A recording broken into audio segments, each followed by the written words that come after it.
Chapter 24. Hannah Sandburn. There is a narrow bridge swung high above a noisy stream that forms the only practicable gate to Tilgarn. On the Tilgarn side is a high mound that resembles a lookout post, with a big prayer flag on top that might be the defiant emblem of an army. The track leads below that mound across a hollow and climbs again toward the mission more than a mile away. As Omni rode across the bridge behind the leading Tibetan, he was aware of faces peering from the top of the mound beside the prayer flag. When he was midway over the bridge, the faces disappeared. When he reached the foot of the mound, there were 6 Bhutani mission girls standing in a row on the rim of the hollow. They wore the Marmaduke mission costume, which is made from one piece of daffodil yellow fabric woven on the mission looms. Their hair was decked with flowers, and they were laughing. That being a part of old Marmaduke's legacy, he having had a notion that to laugh with good reason is 2/3 of an education. The other third is harder to acquire, but comes much easier because of laughter, or so said Marmaduke, who had considered many pigs that perished. They were not so poised and self-reliant as the llama's dancing girls, but they looked marvelously better than the common run of hill women, and as different from ordinary mission converts as a live trout is from a dead sardine. At a glance, it was obvious that nobody had told them they were heathen in their blindness. Somebody had shown them how to revel in the sunshine and to wonder at the wine light of gloaming. It was conceivable that they had studied nature's mirth instead of watching frogs dissected with a scalpel, and had learned to be amused with each existing minute rather than to meditate on metaphysical conundrums. But they had their heritage nevertheless. Their eyes were on Dawa Tsering. It was just as well that there were 6 of them together. Dawa Tsering, gasconading on ponyback with his feet within 9 inches of the ground, called 2 of them by name, inquired about a third who was not there, and asked whether they had forgotten him. "I know a good way to remind you who I am," he boasted, and got off the pony to act the satyr among wood nymphs. Omni checked him curtly. He protested, "I tell you, Omni, the gods make free with women, and the devils do the same. It is ridiculous to pretend we are better than gods and devils. What are women for, do you suppose?" It was so that they discovered who Omni was. In that Bhat Brahmin costume covered by a sheepskin coat and without his beard, they had not recognized him. All 6 looked at him sharply, hesitated, glanced at the sky, accepted that as an excuse, and ran, gathering up the yellow robes and showing copper-colored legs, their long hair streaming in the wind behind them. "Why are they afraid of you?" asked Dawa Tsering. "Are you such a terror among women as all that?" "It was the rain," said Omni. But he knew better. The girls were giggling. The sky had clouded over suddenly, and in a moment, on a blast of icy wind, the rain came down in sheets that cut off the view of the mission buildings. The ponies turned their rumps to it and stood, heads down, tails blown tight under. Diana whimpered and took refuge under the end of the bridge where Omni joined her. There was no hope of getting the ponies to move until the storm passed. It turned to hail and swept the bridge like concentrated musketry, lightning and terrific, volleying thunderclaps, heightening the illusion. 20 minutes later, when the sky cleared as suddenly as it had clouded, and the setting sun shone on drifts of melting hail, Omni saw the drenched girls leave the shelter of a rock and scamper for the mission gate. He did not doubt for one fraction of a moment that they had been sent by Hannah Sandburn to the bridge end to keep a lookout for him. Discontented, it was aggravating to be treated as a potential enemy. He rode on, prepared to see the llama hurrying away ahead of him. However, Hannah Sandburn met him in the gate and laughed at his disguise. He judged she was relieved, not annoyed to see him. There was all the old friendliness expressed on her New England face. Boston, Massachusetts, Commonwealth Avenue or Tremont Street stood out all over her even after 20 years of Tilgarn. She was dressed in tailored serge with a camel hair overcoat turned up to her ears.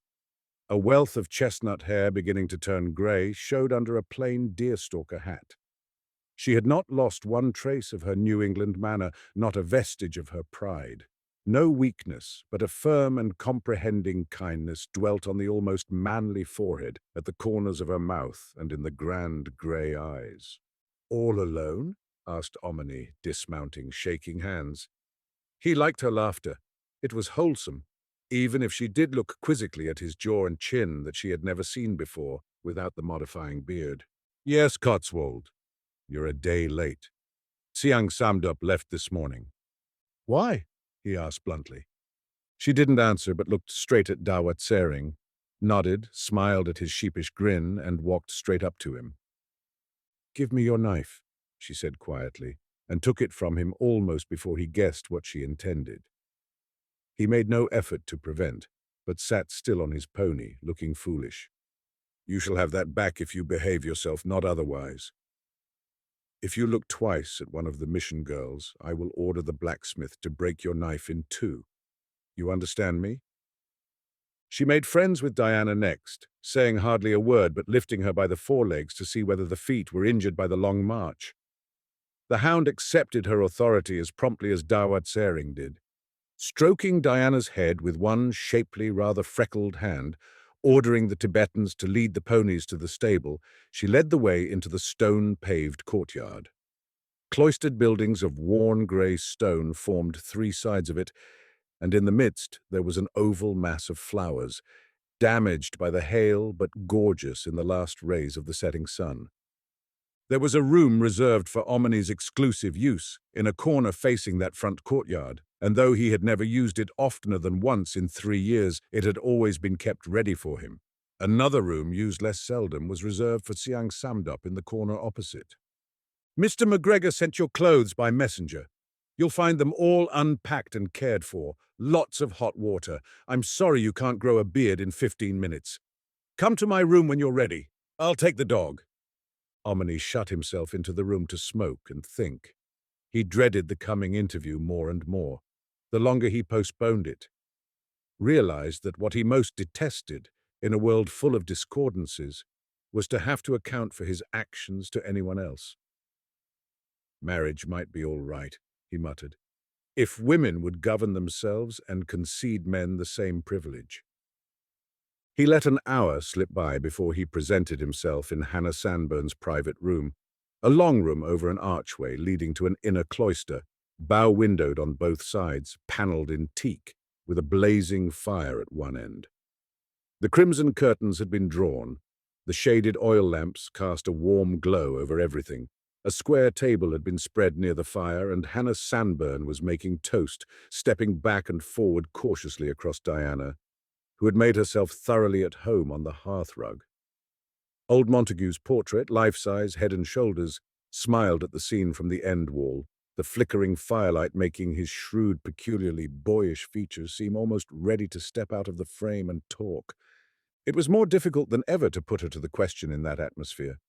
She had changed into a semi-evening dress that aged her a little but added an old-worldly charm. It would be difficult to imagine a hostess whom one would less like to offend, and the arrival of bacon and eggs on a silver tray carried by a 17-year-old Bhutani girl provided welcome excuse for delay.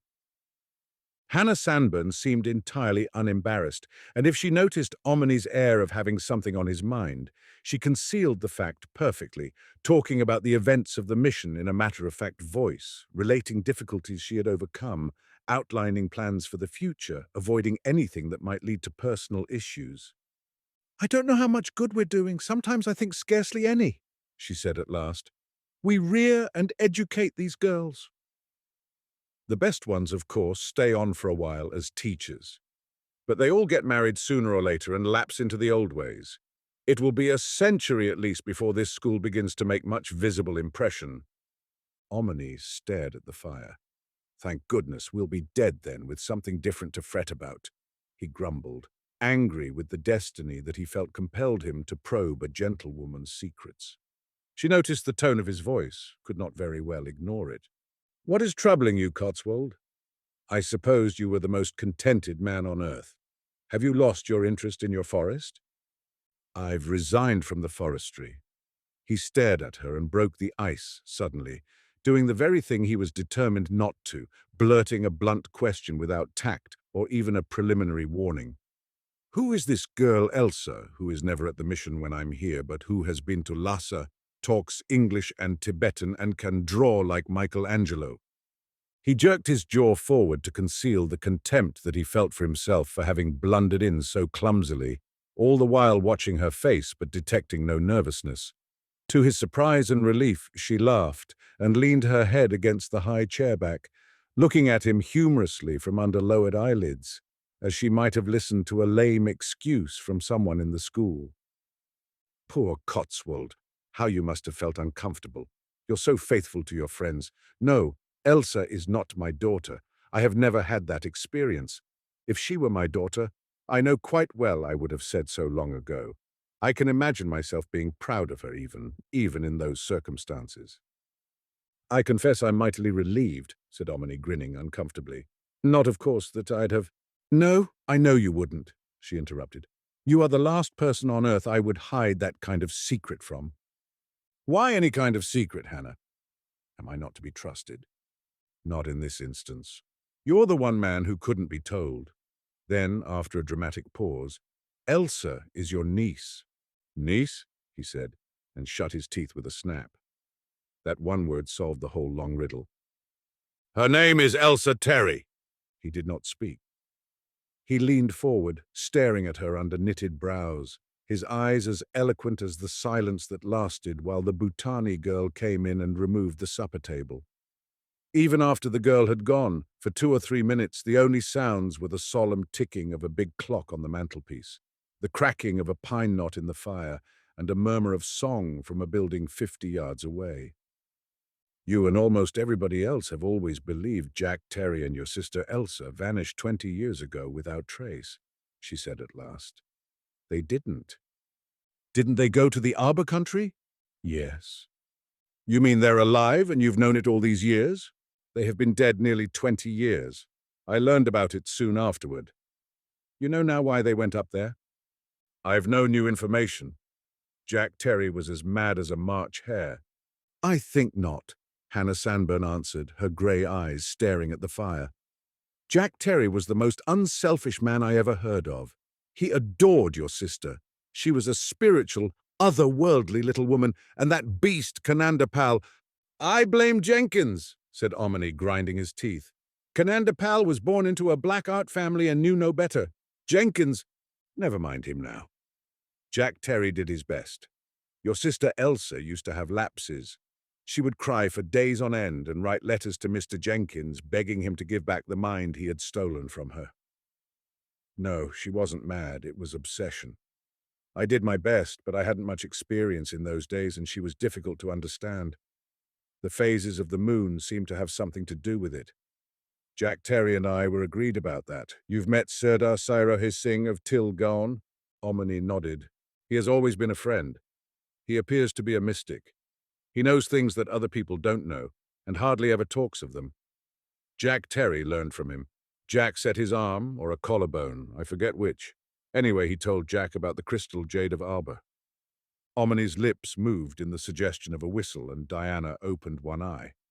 All the people hereabouts seem to have heard of the jade, Hannah Sanborn went on, but the Sirdar seems to be the only one who really knows anything about it. All I know is that I have had a piece of it in my hands in this house. It nearly drove me frantic to look into it, so I locked it away in that cupboard over there. It was stolen by a girl I should never have trusted, and I'm nearly but not quite sure it was the Sirdar who bribed her to steal it from me. She was murdered, apparently, while on the way to the Sirdar's house a few miles from here. Tsiang Samdup was here last night and showed me the piece of jade. He said he had recovered it in Delhi. What else did he say? Asked Omni, but she ignored the question, continuing to stare into the fire, as if she could see in it pictures of 20 years ago. Jack Terry told me, she went on presently, that he believed the crystal jade of Arbor had magic properties. You know how he believed in magic, and how he always insisted that magic is merely science that hasn't been recognized yet by the schools. He said mineral springs can heal the body, so there was no reason why there shouldn't be a stone somewhere, possessed of properties that can heal the mind in certain conditions. I didn't agree with him. It seemed to me utter nonsense, although I'm less inclined than I was then to say things can't be simply because we have been taught the contrary. I have held a piece of the jade of Abhor in my hands and, well, I don't know, and that's all about it. She paused again, perfectly still. Omni got up, heaped wood on the fire, and sat down again. The cracking pine knots and the ascending sparks broke her reverie. "It was no use talking to Jack Terry," she continued, "and your sister would have gone to the North Pole with him, or anywhere else if he had as much as proposed it. The two set off like Launcelot and Elaine into the unknown. You know, the very heart of the Abhor Valley isn't more than 50 miles from here, although they say nobody has ever gone there and returned alive. Jack Terry, you remember how he always laughed at the impossible, said they would probably be gone not more than 3 or 4 weeks. They took scarcely any supplies with them, just a tent and bedding, 6 ponies, 2 servants. The servants deserted the 3rd night out and were killed by Bhutani robbers." "Yes," said Omoni. "That was all I could ever find out, and that cost a month's investigation. I knew the whole story 2 or 3 weeks before you got permission to leave your forest and come to investigate. I wasn't allowed to tell." "Weren't allowed? Who in thunder—" "Tsiang Samdup came down from the Abhor Valley and in this room, sitting on that hearth rug where the dog lies now, told me the story. I remember how he began. His exact words, 'My daughter, there is danger in another's duty. There is also duty in another's danger. There is merit in considered speech, but strength consists in silence. Truth that may be told to one may lead to evil if repeated. I'm minded to speak to your ears only.' Offhand I told him I would, of course, respect his confidence. But he sat still for about half an hour before he spoke again. Then he took at least half an hour to commit me to a pledge of secrecy that I could not possibly break without losing my own self-respect. I discovered before he was through that he had been quite right to do that, but I confess there were moments that evening when it looked as if he had trapped me into something against which every moral fiber in me rebelled instinctively. For an hour I hated him, and there have been times, many times since, when it has been extremely difficult to keep the promise. However, I have kept it. It was only yesterday that he gave me leave to tell you as much as I know." "He might have confided in me in the first place," said Omni, but Hannah Sanburn shook her head. "I did suggest that to him. I urged it. But he made me see that he was quite right not to. It would have placed you in an impossible position. What had happened was this. The Terrys did succeed in entering the Abhor Valley. They seem to have undergone frightful hardships, and nobody knows how they found the way, but they did. They were hunted like animals. And when Tsiang Samdup rescued them, Jack Terry was dying from wounds, hunger, and exposure. He had managed somehow to find enough food for his wife, and he had persuaded her to eat and to let him go without. "Are you sure of your information?" Omni asked. "That doesn't sound like Elsa." "There was a baby coming. Oh my God." Tsiang Samdup took them to his monastery, which is somewhere in the Abhor Valley. The only way he was able to protect them from the Abhors, who have never allowed strangers in the valley and vow they never will, was by prophesying that the baby shortly to be born would be a reincarnation of an ancient Chinese saint named San Fun Ho. There was no hope of saving Jack Terry, but Tsiang Samdup hoped to save the mother's life. However, she died giving birth to the child, and Jack Terry followed her the same night. Did they leave anything in writing? I have letters I'll show you presently, written and signed by both of them, in which they speak of the Lama Tsiang Samdup as having risked his own life to save theirs. Jack Terry wrote that he was dying of wounds and exposure. The Lama gave me both letters after he had told the story, but I would have believed him without that.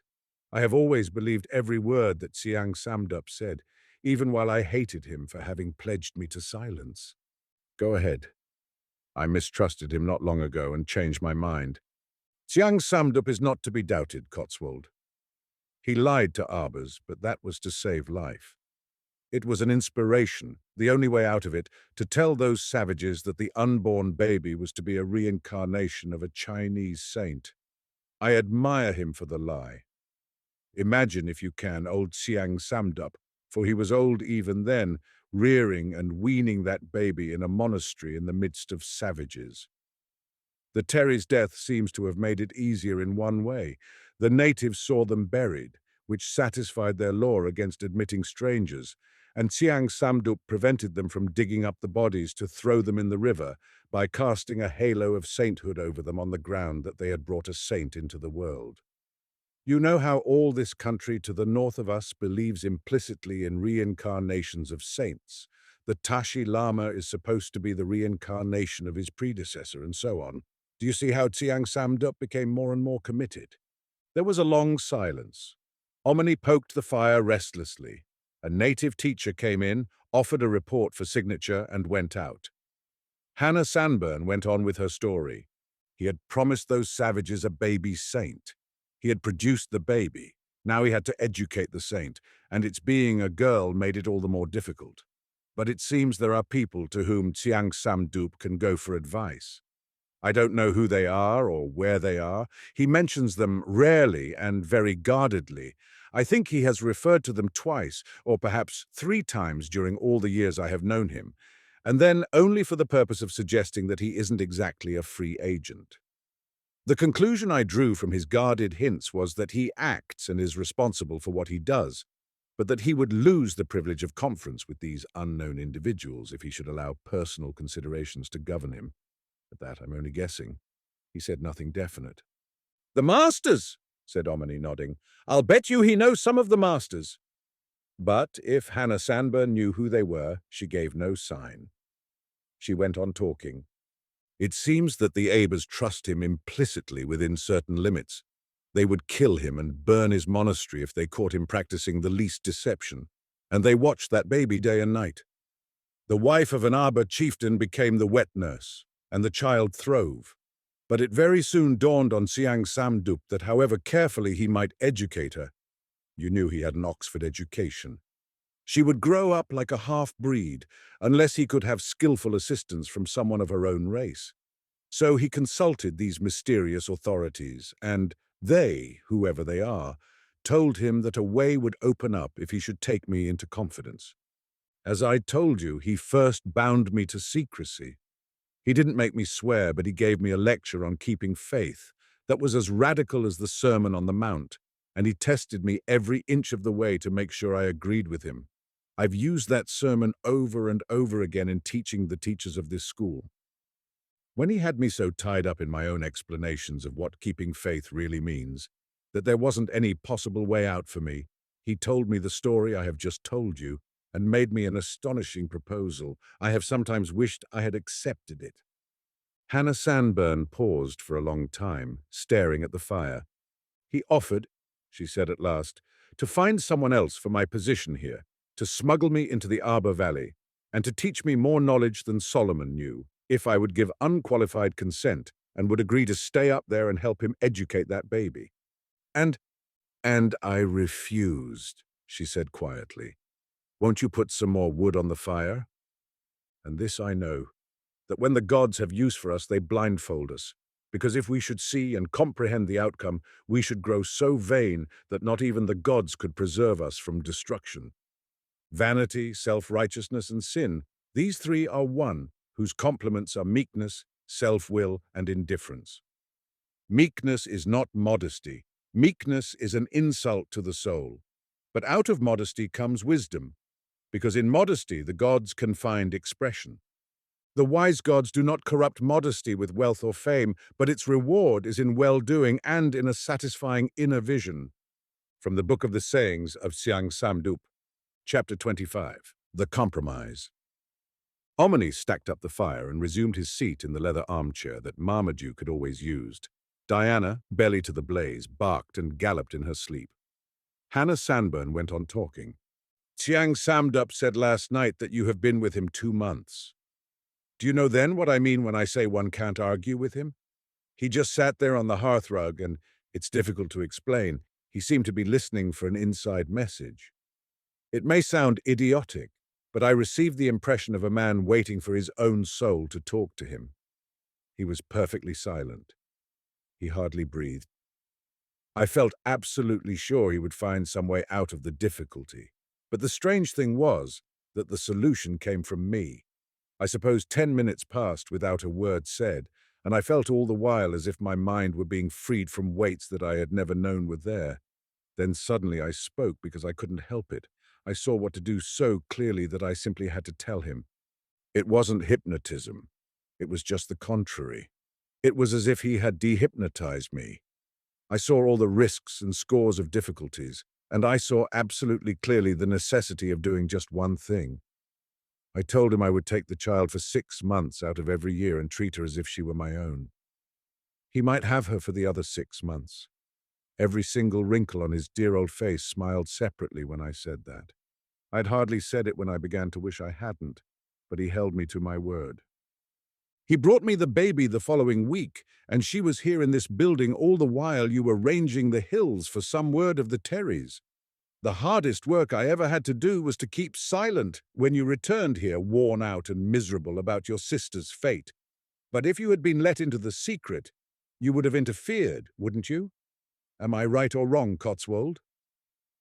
Of course.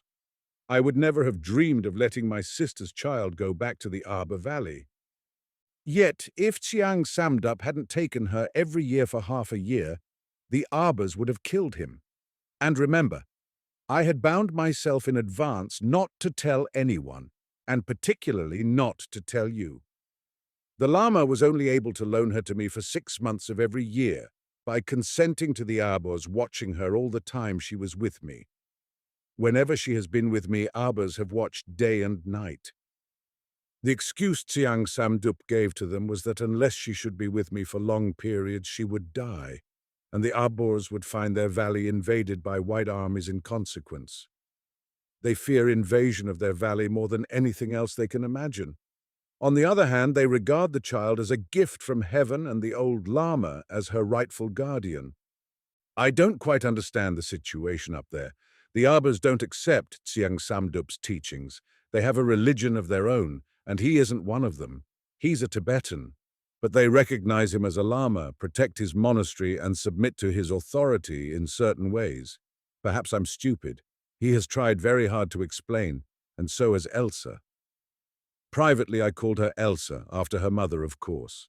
Tsiang Samdup gave her the Chinese name of San Fun Ho. The word is supposed to signify every possible human virtue. Who called her Samding? Omni asked bluntly. Hannah Sanburn stared. You know then? This isn't news. I remember now. Tsiang Samdup said last night, that of which a man is ignorant may well be kept from him, but that which he knows should be explained, lest he confuse it with what he does not know. I'm putting two and two together, Omni answered. I leaned over a monastery gallery in Darjeeling. The chela was straight underneath me. A beam of sunlight showed a girl's breasts. Am I right? Are San Fun Ho, Samding the chela, and my sister's child Elsa one and the same person? Yes. I wonder you never recognized your sister's voice. That almost baritone, boyish resonance. You didn't. Who are those other girls? Companions for her. Don't rush me. Wait while I explain. Elsa developed into the most marvelous child I have ever known. It was partly Tsiang Samdup's influence. He gave up his whole life to training her, and he's wise. I can never begin to tell you how wise he is, but it was partly due to her heredity. You see, she had your sister's spiritual qualities, and something of Jack Terry's gay indifference to all the usual human pros and cons, the courage of both of them, and something else added, entirely her own. I wish she were my child. Oh, how I wish it. And yet, do you know, Cotswold, down in my heart I'm glad she isn't, simply because if she were mine, she would have missed so much. Hannah Sanburn stared into the fire again, silent until Omni grew restless. There's so much to tell, she said at last. I knew from the first, and Tsiang Samdup soon discovered that the odds would be all against her unless she could have white children of her own age for companions. When he came and spoke of that, I tried to persuade him to let me send her to America. But at the very suggestion, he looked so old and grieved and disappointed that I felt it would kill him to lose her. I suggested that he should go with her, but he said no. He had a duty to the Abors. I thought then he was afraid the Arbors would torture him to death and burn his monastery if he should let her go. But he read my thoughts and assured me that consideration had no weight. I believed him. I believe he is perfectly indifferent to pain and death. He sat still for a long time and then said, It is better not to begin than to begin and not go through to a conclusion. Then we should only have deprived ourselves of opportunity. Now we should rob the child. He asked me to obtain white children for companions for her. I refused, of course, at once to have anything to do with it. We quarreled bitterly, or rather I did. He sat quite still, and when I had finished scolding him, he went away in silence. I did not see him again for several months, and he never told me how he obtained white children. I can't imagine how he did it without raising a scandal all over the world. I have been in agonies over it for fear this mission would suffer. You know, if word once got around that we were importing white children into the Abhor Valley, no proof of innocence would ever quiet the suspicion. Just think what a chance the Christian missionaries would have for destroying our good name. Can you imagine them sparing us? Omni grinned and nodded. As trustees of a Buddhist mission to the Buddhists, he had tasted his share of that zealotry. He obtained the children through the agency of a Jew named Benjamin, he said. They were all orphans. They were saved from God knows what. Go on. I have only seen the other children rarely. Now and then they would come here in twos and threes, and I used to question them, but they all seemed too happy to remember their past, and they only had the vaguest notions as to how they ever reached the Abhor Valley. The general plan was for me to do my best with Elsa during the 6 months of the year she was with me, and for her to teach them. Siang Samdup said it would be good for her to have to teach them, that she would learn more in that way than any other, and as usual he was entirely right. To help the other girls, he made them pass their teaching on to Tibetan children. But he hasn't had quite the success with the others that he has had with Elsa. They hadn't her character to begin with. He never punishes. Have you any idea what patience it calls for to educate growing children without ever inflicting punishment of any kind? What patience and skill! Omni glanced at Diana. It's the only way. I never punish, he said quietly. Go on. My own share in Elsa's education has been very slight indeed, Hannah Sanborn went on. I had to teach her Western conventions as to table manners and so on, and to explain to her what sort of subjects are taboo in what we call civilized society. I have taught her to wear frocks properly, have corrected her English pronunciation, and have given her music lessons. I can't think of anything else. The real education has been all the other way. It is I who have learned, simply countless things by observing her. She never argues. You can't persuade her to tell more than a fraction of what she knows. She is afraid of nothing and of nobody, and she is as full of fun as the veriest young pagan that ever lived. Is she affectionate? Asked Omni. Intensely, but not demonstrative. I should say she loves enormously, but without the slightest jealousy or passion. She has learned Siang Samdup's faculty of divining people's weakness and of playing up to their strength instead of taking advantage of the weakness or letting it annoy her. The result, of course, is that she is instantly popular wherever she goes. How in the world have you kept these mission girls from talking about her? Asked Omni. That was quite easy. They adore her. She is their special secret, and they quite understand that if they talk about her outside the mission, she will stay away. Besides, the mission girls don't have much opportunity to talk with outsiders, and those to whom they do talk are superstitious people who speak with bated breath of Sanfun Ho of Abba. There have been much harder problems than that. Hannah Sanborn stared into the fire again. It appeared there were painful memories. You see, there have been European visitors at times. Some of them came unannounced, and sometimes Elsa was here when they came. There were times when I could pass her off as a teacher, but sometimes she was discovered in boys' clothes, which made that impossible. And whether she was dressed as a boy or girl, she aroused such intense curiosity that questions became pointed and very difficult to answer. I have dozens of letters, Cotswold, from friends in Massachusetts asking whether it is true, as they learn from missionary correspondence, that I have a child. Some ask why I kept my marriage secret. Some insinuate that they are too broad-minded to hold a lapse from virtue against me, as long as I don't come home and make it awkward for them. Others preach me a sermon on hypocrisy. Quite a number of my friends have dropped me altogether. I suppose the strict provisions of the penal code have kept people from libeling me in India, but that has not prevented them from writing scandal to their friends abroad. What was the idea of boys' clothes? Education. Tsiang Samdup insists she must know everything he possibly can teach her. She has been to Lhasa, far into China, and down into India. He could not have taken her to some of those places unless she were disguised as his chela.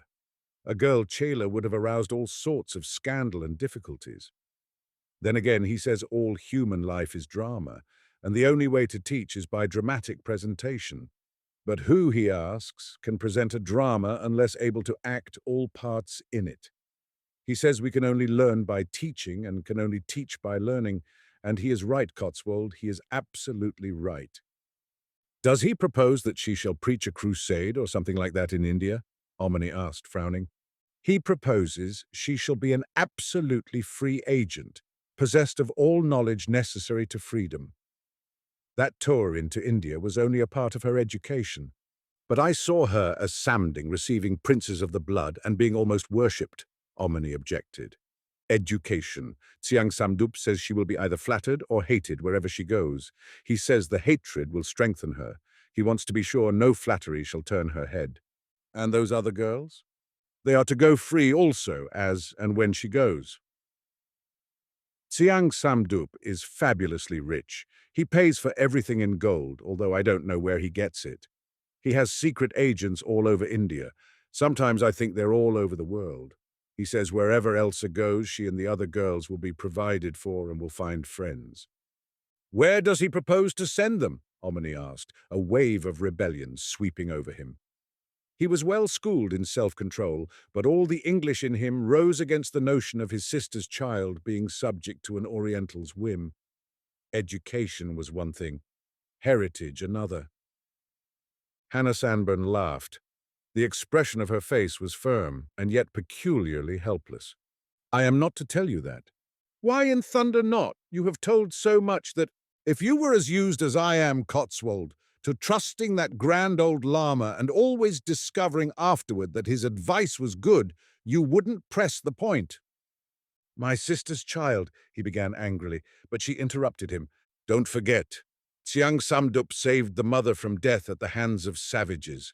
It is thanks to him and to nobody but him that the baby was born alive.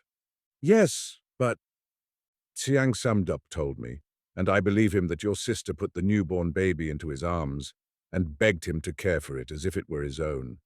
She gave him the baby with her dying breath. What else could she do? Asked Omni. Poor girl, she was... Yes, but she did it, said Hannah Sanborn. Can you name one instance in which Tsiang Samdup has failed to keep trust to the limit of his power? There followed a long silence, broken only by the faint murmur of singing in a hall across the rear courtyard, the falling of burned wood on the hearth, and the muttered barking of Diana chasing something in her dreams. It endured until Diana awoke suddenly, sat up and growled. There came a man's voice from the front courtyard.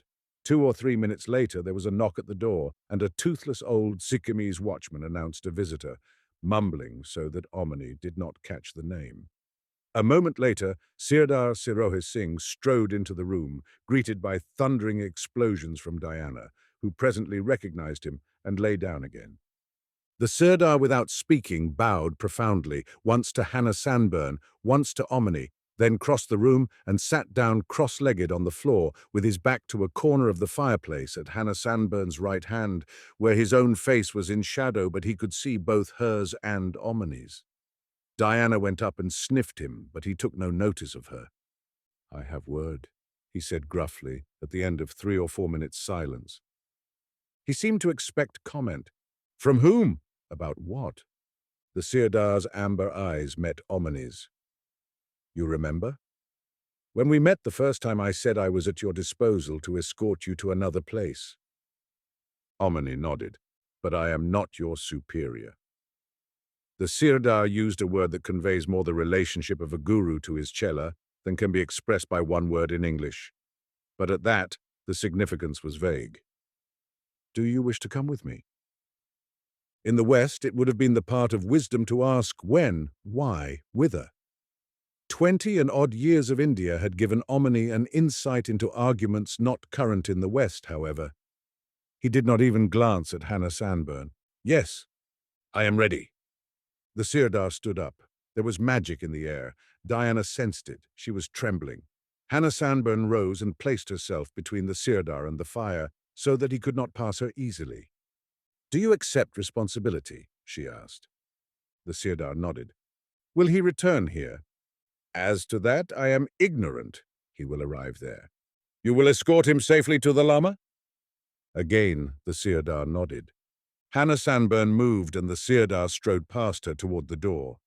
Omni started to follow him, but turned, walked deliberately up to Hannah Sanburn and kissed her, hardly knowing why, except that he admired her and possibly might never see her again. She seemed to understand. "Goodbye," she said quietly. "If you reach the Abhor Valley, you'll be safe enough. Only do what he tells you." Then, divining his intention, "No, take the dog. I would like her, but you may need her." The Lama said so. Goodbye.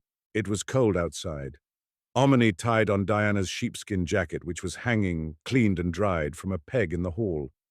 Below in the courtyard, the Sirdar turned and said abruptly, "To your own room first." It was like being led out to be shot. In the gloom in the corner near Omni's door, a brown-robed Tibetan waited, carrying something on his arm. Omni seized Diana's collar to keep her from flying at him. He and the Sirdar followed Omni into the room and waited while he lit the candles. Then the Sirdar struck a match and lit the overhead oil lamp. "Where is Dawat Sering?" Omni asked suddenly. The Sirdar smiled, showing wonderfully even teeth that suggested not exactly cruelty, but the sort of familiarity with unavoidable unpleasantness that surgeons learn. "He will come with us part of the way," he said in a dead-level tone of voice. Omni bridled at that. It touched his own sense of responsibility. "The man is my servant. What do you propose to do to him?" "I am not his master." "You said part of the way. What do you mean by that?" "Wait and see," said the Sirdar. "No," Omni answered. "I will lead no man into a trap." "What do you intend?" The Sirdar spoke in undertones to the Tibetan, who tossed a bundle of garments on the bed and left the room. "You might save time," the Sirdar suggested, pointing to the bundle on the bed. His manner was polite and more mysterious than commanding. He undid the bundle himself and spread out a Tibetan costume. "How about you?" asked Omni, beginning to undress. "I go as I am." Omni put on the warm Tibetan clothes and examined himself in the mirror, laughed, remarked that he looked like a monk whose asceticism consisted in at least 3 meals a day. But he looked better when he pulled on a cloth cap and threw a dark shawl over it. The Sirdar, walking around him, viewing him carefully from every angle, appeared satisfied. Then Dawat Sering came, unaccompanied by the Tibetan, standing burly and enormous in his yak-hair cloak, almost filling up the doorway. "Thou!" he said, grinning as his eyes met Omni's. "Say to Mrs. Anbun she should return my knife to me. We go where there might be happenings." "Where do you suppose we are going?" Omni asked. "To that old Lama's roost, I take it. Between you and me, Omni, I am glad to go anywhere, so be I get away from this place. My wife is in Tilgaon and has sent 2 of her husbands to catch me and bring me to her." The Sirdar grinned, watching Omni's face. "They practice polyandry in these hills," he remarked. That was no news, although there was less of it around Tilgaon since the Marmaduke influence had begun to make itself felt. "7 husbands are enough for her," said Dawat Sering. "I grew weary of planting her cornfields and being beaten for my trouble. I am for Spiti, where a man can have as many wives as he can manage, and they fear him. Let us be off, before that she-wolf's husbands catch the 2 of us, thou." Omni nodded. The Sirdar put the lights out and led the way to the outer gate, Dawat Sering following, complaining bitterly about his knife. "I am ashamed, Omoni. I am ashamed to go back to Spiti without my belly-ripper. Where shall I find such another as that? Get it for me. I would pay its weight in gold for it, if I had that much gold," he added sotto voce. Once outside the gate, though, he was much too eager to be going to fret about anything else. The whites of his eyes showed alert in the darkness. There were 2 ponies. He held Omni's, urging him to mount in haste, then ran behind, slapping the pony's rump, pursuing the Sirdar's beast, that cantered with a Tibetan clinging to its tail. Diana circled around and around the party, barking. "Thou! Command thy she-dog!" Dawatsering panted. "We go through the village. She will awake my wife's husbands. Command her to be still, or we are lost." Oh, I went where the gods are, and I have seen the dawn, where beauty and the muses and the 7 reasons dwell, and I saw Hope accoutred with a lantern and a horn, whose clarion and rays reach the inner rings of hell. Oh, I was in the storehouse of the jewels of the dew, and the laughter of the motion of the wind-blown grass, the mystery of morning and its music and the hue of the petals of the roses when the rain clouds pass. And so I know who Hope is and why she never sleeps, and 7 of the secrets that are jewels on her breast. I stood within the silence of the garden that she keeps, where flowers fill the footprints that her sandals pressed. And I know the springs of laughter, for I trod the middle way, where sympathies are signposts and the merry gods the guides. I have been where Hope is ruler and evolving realms obey. I know the secret nearness where the ancient wisdom hides. Chapter 26. Ahborvalleygate. They cantered down the village street and over an echoing plank bridge beneath which starlit water growled over a gravel bed. Only a rare light or two shone through the chinks of shuttered windows. Village dogs yelped at Diana's heels, but fled when she turned on them. The Sirdar never glanced backward, but rode like a shadow, bolt upright, vanishing, forever vanishing into the darkness, yet never more than 6 ponies' lengths ahead. The sound of his pony's feet was all that made a human being of him. Otherwise, he was a spectre. The track rose sharply after they crossed the bridge, and the ponies slowed to a walk, the Sirdar maintaining the lead. Dawatsering, utterly winded, sat down on a rock, swaying his body back and forward to ease the stitch in his side. Omni drew rein to wait for him, peering over a cliffside into hollow darkness filled with the booming of water among rocks 200 feet below. The Sirdar shouted from around a bend a little higher up the trail, and stones fell into the track as if his voice had loosed an avalanche. A dark figure shrouded in black cloth slid down following the stones, and before Omni could move, had jumped to his rein. A young woman's face peered up at him, flashing white teeth, but the smile vanished instantly. "Dawatsering," she muttered, and then began talking so fast that Omni could hardly understand her. Dawatsering was in danger. That seemed clear enough. Also, she, her own self, wanted him, desired him desperately. She had a baby wrapped in a shawl slung over her shoulder and had laid another bundle on the ground. Omni pointed down the track, and as he moved his arm, 2 men leapt out of a shadow and rushed uphill at Dawatsering.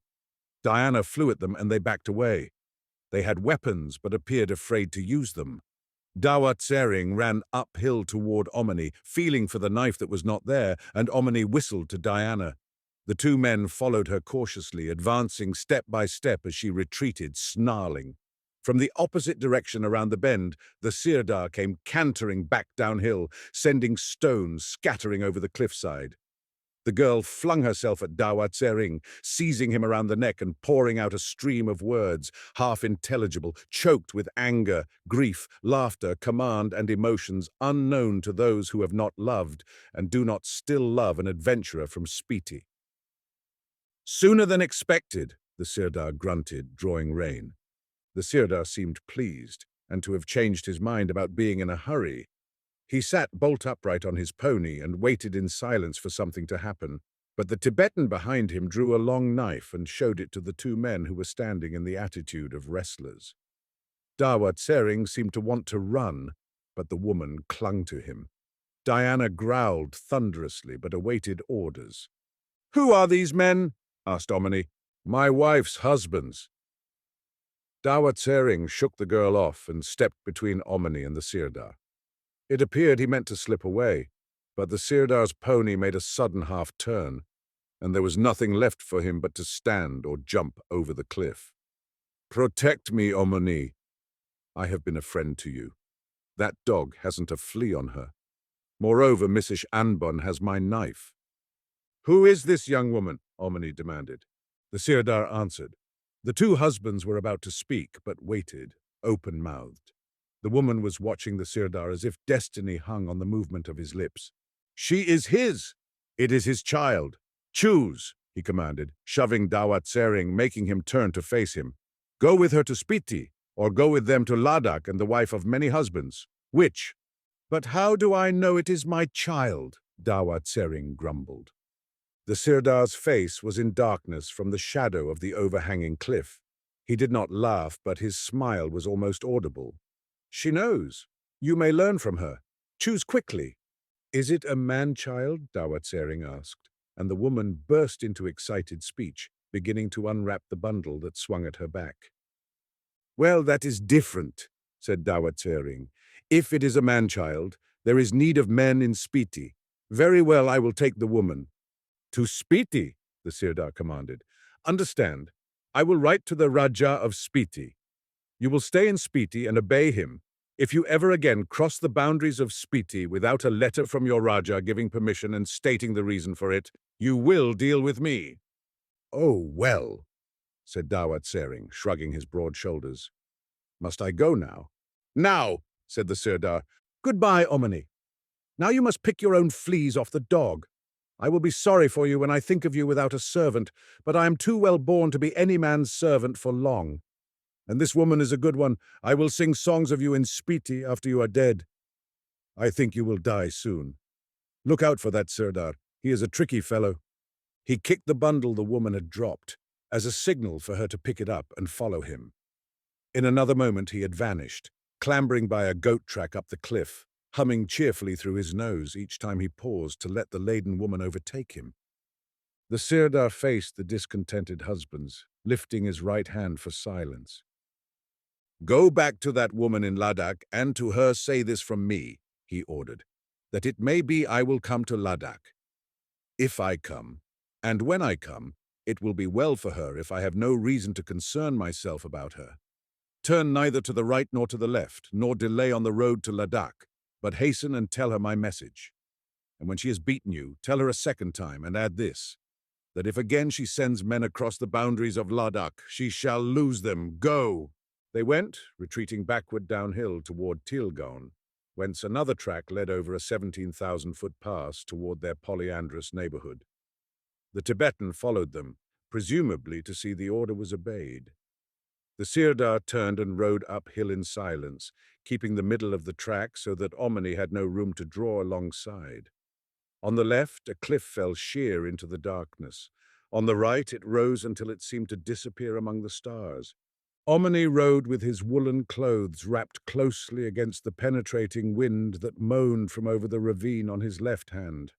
Mystified by the Sirdar's confidently used authority that could not possibly have been vested in him by the British or by any other government, for it seemed to extend into several states, his sensations began to be mixed and bewildering. Suggestions of fear are assertive on a dark night, riding into the unknown without a weapon, and the Sirdar's mysterious silence was not reassuring.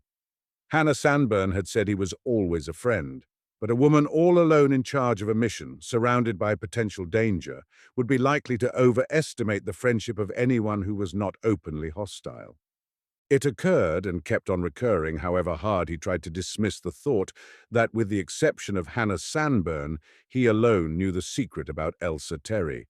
He and probably that Sirdar just ahead of him. And the Sirdar might be one of those dark fanatics whom jealousy makes murderers.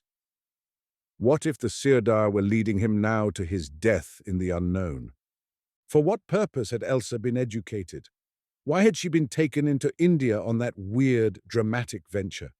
Why had she been to Lhasa, the forbidden city? Who were the men to whom Hannah Sanburn said the Lama went for advice? Mahatmas, masters, or something else? What was their purpose? The Lama might easily be a saint and yet their tool, an unworldly old altruist in the hands of men who had designs on India, as pliable in their hands as the girl appeared to be pliable in his. That journey into India might have been a trial venture to discover how far the girl's trained personality could be counted on to turn men's and women's heads. Gandhi in jail, All India was ripe and waiting for a new political Mahatma. Why, if not to spy on Omani, had the Lama tolerated Dawat Sering in his company? Dawat Sering's suspiciously prompt obedience to the Sirdar rather looked as if the whole thing had been prearranged. In fact, it certainly was prearranged. The Sirdar had admitted he expected something of the sort. And Omani remembered now that back in Delhi, Dawat Sering had been remarkably complacent about transferring allegiance from the Lama to himself. Then, the Abhor Valley. Was it likely that the Sirdar could be leading him into that forbidden country for any other purpose than to make sure of his death or possibly to keep him prisoner up there? No white man, no government agent, not even one trained Nepalese spy who had penetrated the Abhor Valley had ever returned alive. The only one who ever did return had floated, dead and mangled, down the Brahmaputra River. 35 miles, not a yard more, from the boundary of Sikkim. Perhaps 30 miles from where they were that minute, the upper Abhor Valley was as unknown as the mountains of the moon. Why should he suppose that he was to be specially favored with permission to go in there and return alive? But there was no turning back now, nothing, of course, to prevent, but nothing further from intention. Afraid, yes. Faint-hearted, no. The two emotions are as the poles apart. Fear acted as a spur to obstinacy, the unknown as a lure that beckoned more compellingly than safety. Habitually, since his school days, personal safety had been Omani's least consideration. He told himself it was the cold wind that made the goose-flesh rise, and all that night, shivering, he forced himself to believe that was the truth, following the Sirdar's pony along trails like a winding devil's stairway that led alternately toward the sky and down again into a roaring underworld. It was pitch dark, but the deepest darkness lay ahead, where the enormous range of the Himalayas was a wall of silence ridged with faint silver, where the starlight shone on everlasting snow. Darkness may be a substance for all that anybody knows about it. It lay thick and somber, swallowing the sounds, sudden crashing sounds that volleyed and were gone. A tree fell into a watercourse. A rock went cannoning from crag to crag and plunged into an abyss. Silence, and then a howl along the wind as a night prowler scented the ponies. Bats, unimaginable thousands of them, black and less black than the night, until the air was all alive with movement and the squeak and smell. Chasms into which the ponies' hooves struck stones that seemed to fall forever, soundless. Dawn at last, touching untrodden peaks with crimson, gleaming gold and stealing lemon-colored down the pillars of the sky, to awaken ghosts of shadows in the black ravines. Treetops, waist-deep in an opal mist, an eagle, 7,000 feet below the track, circling above those like a fleck of blown dirt. A roar ascending full of crashing tumult, and at last a flash of silver on the waves of Brahmaputra, a mile and a half below, plunging toward Bengal through the rock-staked jaws of Abhor Valley Gate. Downward then, by a trail that seemed to swing between earth and sky, the ponies sliding half the time with their rumps against the rock, or picking their way cautiously with 6-inch strides along the edge of chasms, over which the riders peered into fathomless shadow that the sunlight had not reached. Down to the eagle level and the tree line, where the wet scent of morning on moss and golden gravel made the ponies snort, and they had to be unsaddled and allowed to roll. Not a word from the Sirdar, although he stroked Diana's head when she approached him and laughed at the pony's antics. On again downward, and a hut at last, built of tree trunks, perched on a ledge of rock above a waterfall, on the rim of a tree-hung bowl through which the Brahmaputra plunged. Chant pagan. When that caressing light forgets the hills, that change their hue in its evolving grace, when harmony of swaying reeds and rills, the breeze forgets her music and the face. Of nature smiles no longer in the pond, divinity revealed when morning peeps. Above earth's rim and no bird notes respond, when half a world in mellow moonlight sleeps, and no peace pours along the silvered air, when dew brings no wet wonder of delight, on jeweled spiderweb and scented lair, of drone and hue and honey when the night no longer shadows the retreating day, nor purple dawn pursues the graying dark, and no child laughs, and no wind bears away. The bursting glory of the meadowlark, then it may be, never until then. May death be dreadful or assurance wane, that we shall die a while to waken when. New morning summons us to earth again. Chapter 27, Under the Brahmaputra. Smoke came from the hut through a hole in the roof, giving the sharp air a delicious tang, all mixed with the aroma of fallen leaves and pine trunks. Over beyond the hut, spray splashed from the waterfall, rose-colored diamonds against moss green. The air was full of bird music that the ear caught after it was once used to the ponderous roar of water. A man who was undoubtedly an arbor, black hair low down on his forehead, high up on his cheeks, Mongolian cheekbones, glittering dark, bold eyes, hairy legs showing beneath a leather-colored smock, waist girdled with a leather belt from which a kukri like a Gurkha's hung in a wooden scabbard, peered from the hut door. He stared at the Sirdar in silence, curiously, as at someone he must tolerate. It was the half-shy, half-impudent stare of a yokel at a wealthy man from town. He took the ponies and was very careful of them, unsaddling, leading them to drink, dragging out a sack and spilling grain in the hollow of a rock, feeling their legs and rubbing them down with a piece of bark while they munched contentedly. The Sirdar led the way into the hut, but laid a finger on his lips for silence. The reason for silence was not evident. There was nobody else in there. The place was clean, but almost bare of furniture. There was a hearth of rough stones in the midst, a rough table and a bunk in one corner, littered with blue trade blankets. There was no bench, no chairs or stools, but there were wooden platters on the table, with big silver spoons beside them, and on the hearth imported cereal was cooking in an earthen vessel set in a brass one containing water. There was honey in a white china bowl and a big glass pitcher full of milk, which looked as if it had stood there overnight. The layer of cream was more than an inch thick. There were 2 cups without handles, made of alabaster. In silence, as if it were a ritual, the Sirdar served the meal, and they ate it standing. Then he walked out and sat on a rock that overhung the waterfall. He was not cross-legged in the usual Indian attitude of meditation. His long-booted and spurred legs were out in front of him, the way a white man sits, and he leaned an elbow on one knee, his chin on his right fist. Motionless in that attitude, he stared at the bewildering view until he seemed almost physically to become a part of it. Omni watched him from the hut door, now and then losing sight of his form in the spray as he wondered what sort of thinking it might be that could so absorb the man, and as he watched, wondering, his own inclination was to take his shoes off. He felt a pagan reverence possess him, as if that dew-wet, emerald and brown immensity, with the thundering river below and the blue sky for a roof, were a temple of Mother Nature, in which it were impertinence to speak, imposture to assert a personality. Diana was watching fish in a pool above the waterfall. The aborigine from Abhor was using his kukri to fashion a wooden implement with which to comb the ponies' manes and tails.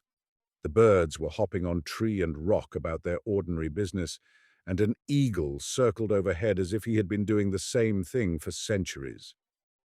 But there began to be a sensation of having stepped into another world. Things assumed strange and strangely beautiful proportions. The whole of the past became a vaguely remembered dream, in which the Lama, Samding, and Hannah Sanburn stood out as the only important realities. The present moment was eternity and wholly satisfying. Every motion of a glistening leaf, each bird note, every gesture of the nodding grass, each drop of spray was of and in itself, in every detail, perfect. Something breathed. He did not know what, or want to inquire. He was part of what breathed, and a universe of which he was also a part responded with infinite rhythm of color, form, sound, movement, ebb and flow, life and death, cause and effect, all one, yet infinitely individual, enwrapped in peace and wrought of magic, of which beauty was the living, all-conceiving light. The enchantment ceased as gradually as it had begun. He felt his mind struggling to hold it, knew that he had seen truth naked, knew that nothing would ever satisfy him until he should regain that vision, and was aware of the Sirdar walking toward him, normal, matter-of-fact, abrupt, spurs clinking as his heels struck rock. "Are you ready?" asked the Sirdar.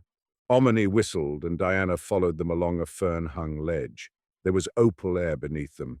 Crags and treetops peered out of slow-moving mist that the sun was beginning to tempt upward. Presently, leaping from rock to rock, until they could hear the river laughing and shouting, sending echoes crashing through a forest that had looked like moss from higher up. They descended breathless, downward and forever downward, leaping wild water that gushed between worn boulders, swinging by tree roots around out-leaning cliffs. Diana crouching as she hugged the wall along a 6-inch ledge, crossing a yelling cataract by a fallen tree trunk, whose axe marks were the only sign that the trail was ever used before. They came at last to a bank with a cliff behind it, still more than 1,000 feet above the Brahmaputra, whose thunder volleyed as if a battle were being fought for right-of-way through a rock and tree-staked gorge defended by all the underworld. Omni threw himself down, panting, his clothes sodden with sweat, and his head in a whirl from the violent exertion and the change in altitude. Every sinew in his legs was trembling separately, and his heart thumped like a steam injector. Diana lay still at his feet. The Sirdar appeared calm and not particularly out of breath. He sat down on a rock nearby with an air of concentrated attention. Presently, Omni began to feel the chill of damp earth under him.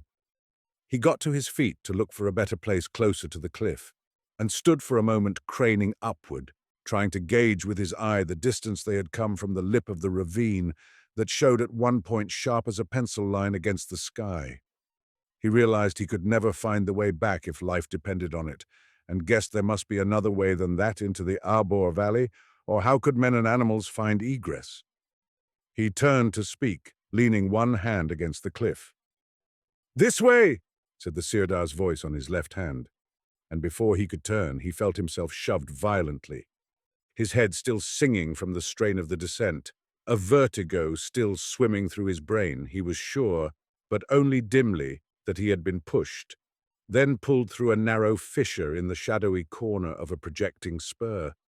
He had scarcely noticed the opening, had not observed that the lower portion of the spur was split away, like the base of a flying buttress, from the wall itself. Within, the opening turned and turned again, a man's breadth wide each shoulder against the wall, a zigzag passage driven, there were tool marks, into a granite mountain. And when he turned to look, there was nothing to see but the outline of the Sirdar's head against dim light behind him. Diana forced her way between his legs and ran ahead to explore. He could hear her hollow barking. "All's well so far. Marvelous, mysterious, exciting." And then the Sirdar shoved him forward, saying not one word. He could not see, but felt the whirring of bats, and knew by the sound that he had stepped into a cavern. The Sirdar groped and found an oil lantern with a bale, lighting it and swinging it until the shadows leaped like giant goblins and enormous bats streamed in panic toward the open air. He led the way to a low tunnel at the rear through which it was just possible to walk by, bending nearly double. At the end of 50 yards of that uncomfortable going, there was vastness, black as pitch, and such empty silence that the eardrums ached. The lantern light shone into nothing and was swallowed, ceased, except where it struck the natural dark granite wall and the end of the hewn tunnel. They were standing on a platform 10 feet wide, from which hewn steps descended for ever and ever for all the brain could guess. The roof was utterly invisible. The space beneath it was alive with whirling bats. The air was breathable but stuffy. Sweat began to stream from every pore. "What next?" asked Omni.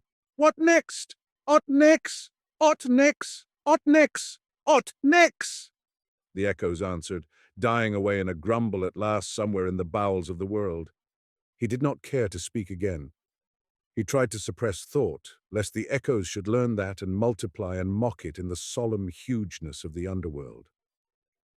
Diana was afraid now, crouched against his legs, and howled when the Sirdar started down the smooth stone steps that looked dark green in the lantern light. The howl let loose the hounds of pandemonium. A phantom pack gave tongue in full cry down the valley of hell, pounced on their quarry leagues away, worried it, and vanished into silence.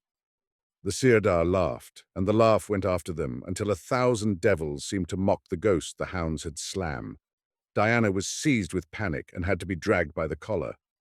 Omni did not dare to speak to her for fear of the echoes. He tried whispering once, but only once. It turned into a hiss that made Diana tremble in abject misery. The echo of their feet was bad enough.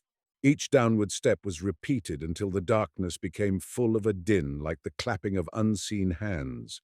The clink of the Sirdar's spurs was multiplied into the jingle and clank of ghostly squadrons, and the whirring of unseen bat wings grew into the snort of the war horses charging line on line.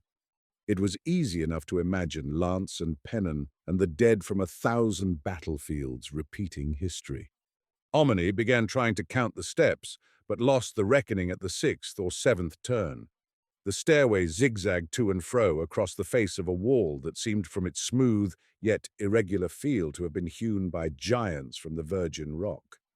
And when they did at last reach bottom, there appeared by the swinging lantern light to be a causeway running right and left, grey-white and firm with a million years' accumulation of the bat's excreta. The Sirdar hesitated, took the right-hand way, and led with a swinging stride that it took all of Omni's strength to follow. There was hardly any echo now because the bat dirt underfoot consumed the sound and filled the air too with acrid dust.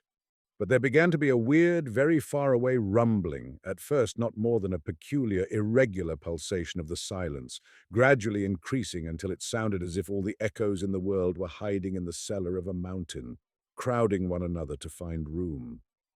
A roof became vaguely visible at last. They were entering a tunnel whose floor sloped downward. It appeared to have been originally a natural fissure in the base of a granite mountain. Titans had hewn and enlarged it, leaving buttresses 6 feet square of natural rock that curved overhead until they met to support the roof. They were spaced about 20 feet apart, and every gap between was occupied by an enormous image hewn out of the wall, resembling nothing in the world that Omni had ever seen. Vaguely, but only vaguely, they suggested temple images of ancient Egypt.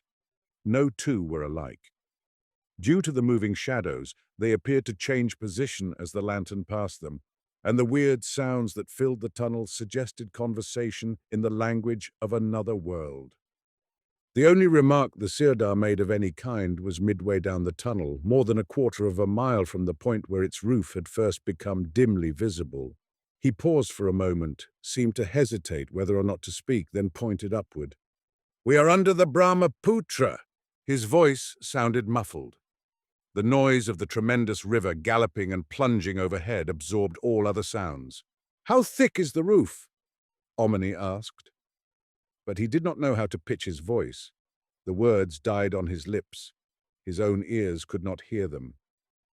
In one place there was water. It appeared to be an artificial drain. There was a trickling, sucking sound where it disappeared through a hole in the wall into obscurity. The floor for 20 yards was built of very heavy timber spiked onto transverse beams laid in slots in the rock wall.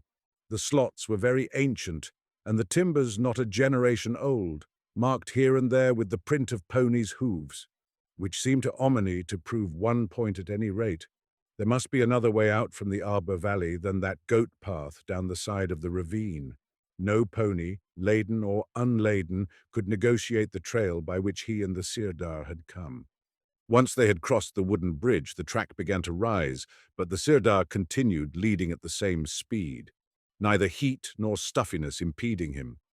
He swung the lantern in his right hand with an air of indifference, as if he had long ago ceased wondering at the titan labors of the men who hewed the tunnel. There was no air of haste about him. His natural speed appeared to be more than 4 miles an hour, just as his natural mood was silent, and his natural condition fearless, unsurprised, indifferent to circumstance. The air began to improve at last as they emerged into a cavern into which one shaft of sunlight shone through an opening so high overhead that its milky whiteness, spreading and dispersing, formed a layer, below which the gloom grew solid. The sensation was of being in a grotto under water and looking upward through a cave mouth toward the surface of the sea.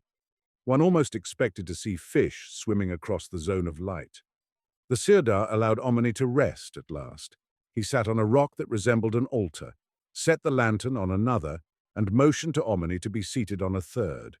There were 7 stones, exactly similar in shape and size, arranged so as to suggest the constellation of the Pleiades. The 7th, which might be Merope, was surrounded by a circle of masonry, perhaps to suggest that that one is invisible to the naked eye. About and among the big stones there were hundreds of smaller ones, all of the same shape but of different sizes, arranged in no evident pattern, but nevertheless sunk into place in hollows cut deliberately in the rock floor. It looked as if whoever set them there knew a great deal more about the stars than any naked eye reveals. As Omni grew gradually used to the dim light, the shapes of enormous carvings revealed themselves on walls so high that imagination reeled in the effort to measure them. The shape of the cavern was that of the inside of a hollow tree trunk, broad at the base, narrowing toward the top until it vanished in impenetrable gloom somewhere above the shaft of light. The walls were all irregular, almost exactly resembling in rough outline the interior of a hollow tree, and wherever there was space, a figure had been carved, half human, ponderous, as contemplative as the Sphinx. Wherever the eye rested long enough, a figure would develop in the gloom until the darkness appeared full of awful faces that had been there, pondering immensity since time began.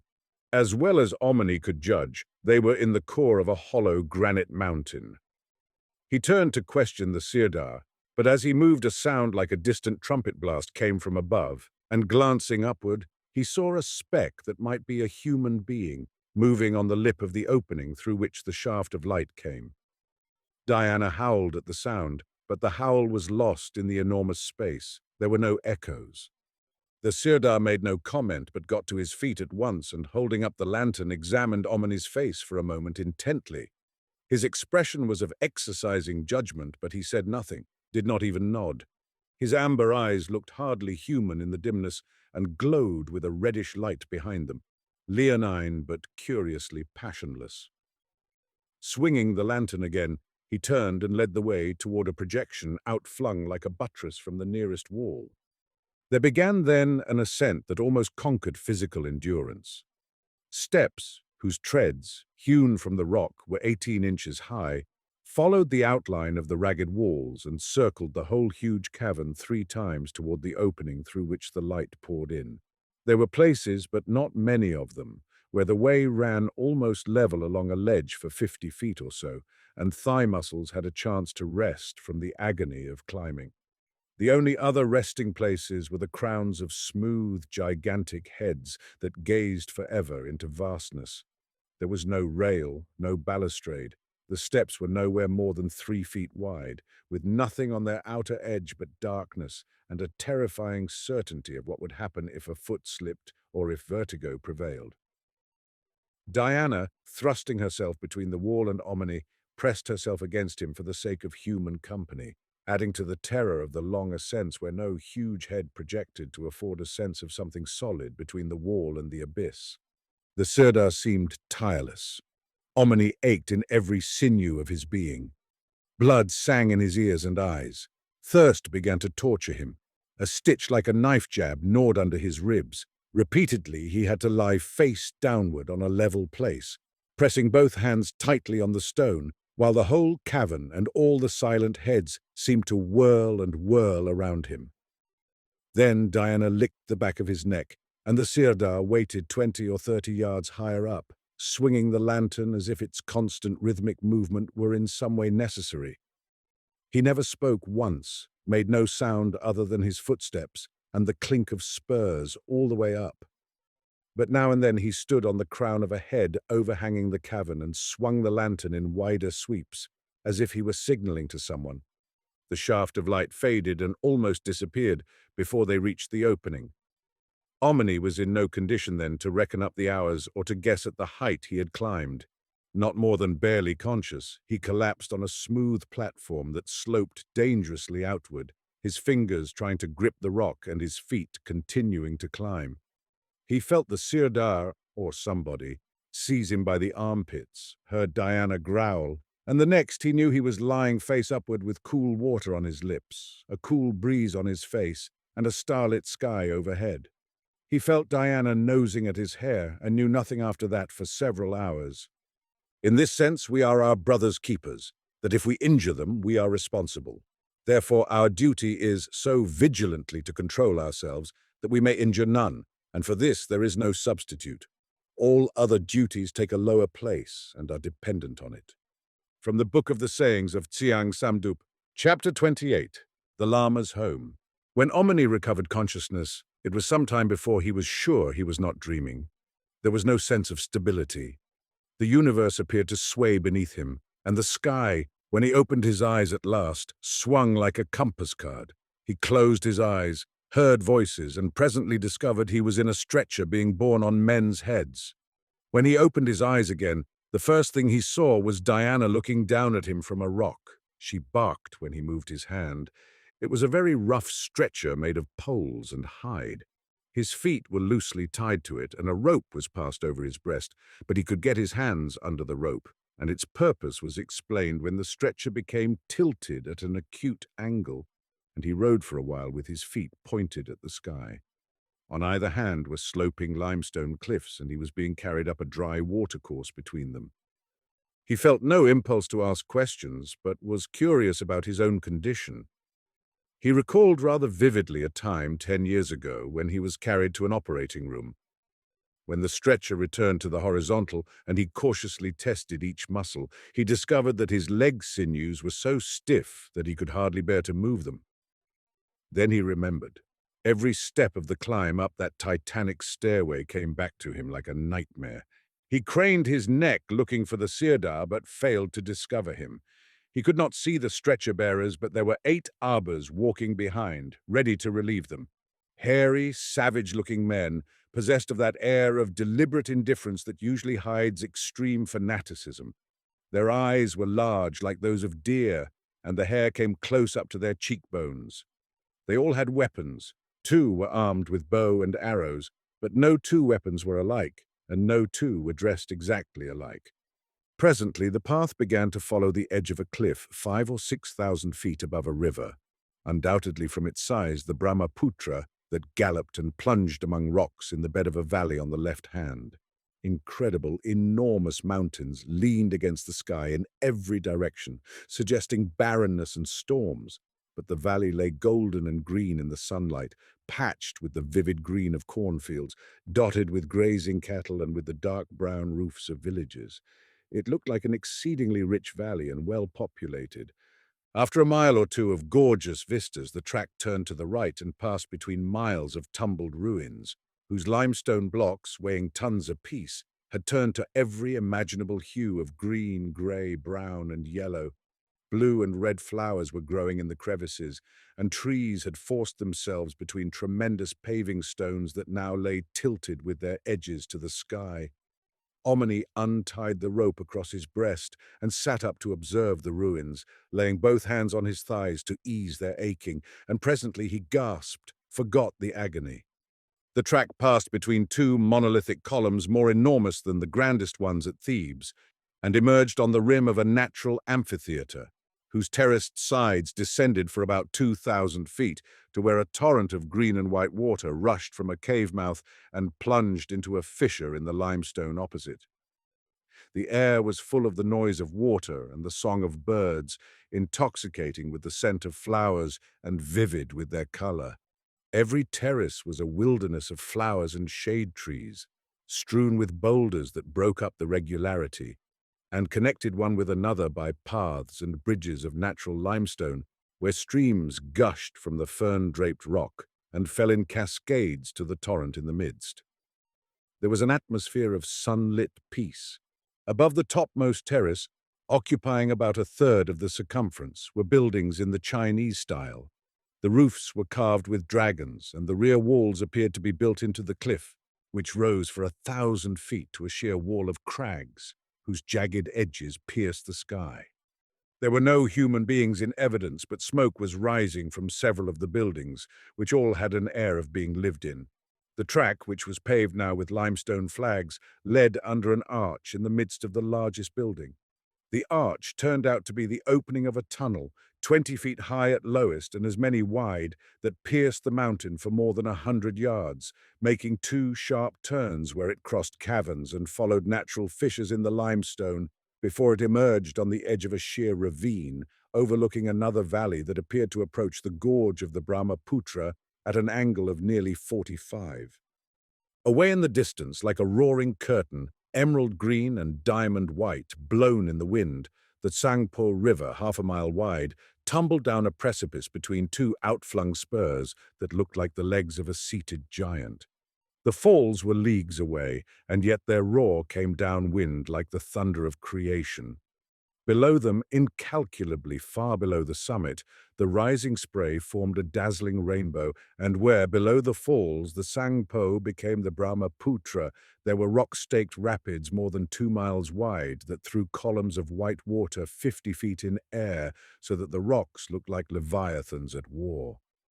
The path led up the side of the ravine, curved around a projecting shoulder, and entered another tunnel, which emerged at the end of 50 yards into a natural cavern. There the bearers set the stretcher down, and two of them offered to help Omni up a long flight of steps hewn from the limestone rock. However, he managed to walk unaided, and Diana followed him through a great gap in the wall into what was evidently the basement of a building.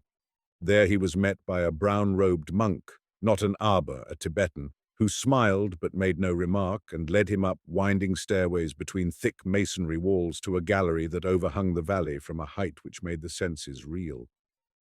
It was the upper of two galleries that ran along the face of a building backed against a cliff. Doors and small windows opened all the way along it, but the Tibetan led around the far corner, where the wooden planking came to an end at a stone platform, and there was one solitary door admitting to a room about 30 feet by 20 that had a window facing the tremendous Tsangpo Falls. It was in all respects a comfortable room, with a fireplace at one end and a bright fire burning. On either side of the fireplace, there were shelves stacked with European books in several languages. The stone floor was covered with a heavy Chinese rug. There was no glass in the window, but there were heavy shutters to exclude wind and rain, as well as silken Chinese curtains. The monk went away and returned presently with a pitcher of milk and some peculiar cakes that tasted as if made from a mixture of flour and nut meat, raised with butter. He signed to Omni to eat, and, when he had finished, took the pitcher and plate away again. Omni warmed his legs at the fire, rubbed them to reduce the stiffness, and chose a book at random, Kant's Critique of Pure Reason. It was well thumbed. He sat down in a chair before the fire to read, regarding the book as no more incomprehensible than his own predicament and likely to keep his mind off profitless conjecture. He was too tired to think about his own problem, too sore in every muscle to consider sleep. One fact was clear. He had been admitted to the Abhor Valley, and there must be some reason for it. For the time being, that was enough, that, and the comforting sense that all motion had ceased, and he could sit still within four walls that shut off the stunning hugeness of the scenery. He had no geographical curiosity, was not qualified in any event to make a map that would be of any real value, and was not sure it would be courteous to try to do it. People who don't invade other people's countries have a right to their own privacy. Besides, he was quite sure he could never retrace the way into the valley, and doubtful whether he could find a way out of it, except down that thundering river. He was absolutely at the Lama's mercy, and entirely sure the Lama was a man of superb benevolence, if nothing else. Finding he could not make head or tail of Kant in the original German, he spent 10 minutes trying to find the subject of one verb. He laid the book down and began to wonder whether this was the place in which his sister and Jack Terry had died. Time vanished. Thought took him back to the days when he had sent for his sister Elsa, then 17, to come to India and keep house for him. He frowned, blaming himself for having been the cause of all she suffered. They had had so much in common, and he had understood so well her craving for knowledge that is not in any of the textbooks, that he had tacitly encouraged her to make acquaintances which his better judgment should have warned him to keep out of her reach. He wondered just to what extent a man is justified in guiding or obstructing a younger sister's explorations into unknown realms of thought. knew that he himself would resent any leading rein, knew nevertheless that he felt guilty of having neglected to protect his sister until protection and precaution were too late. He had done his best then, but damn it, are we or aren't we free agents? He asked aloud, staring at the fire, and then he heard Diana's tail beating the Chinese rug. It sounded as if the dog were laughing at him. He turned his head sharply and saw the llama standing in the doorway. "We are free to become agents of whatever power we wish," said the llama, smiling. "Don't get up, my son.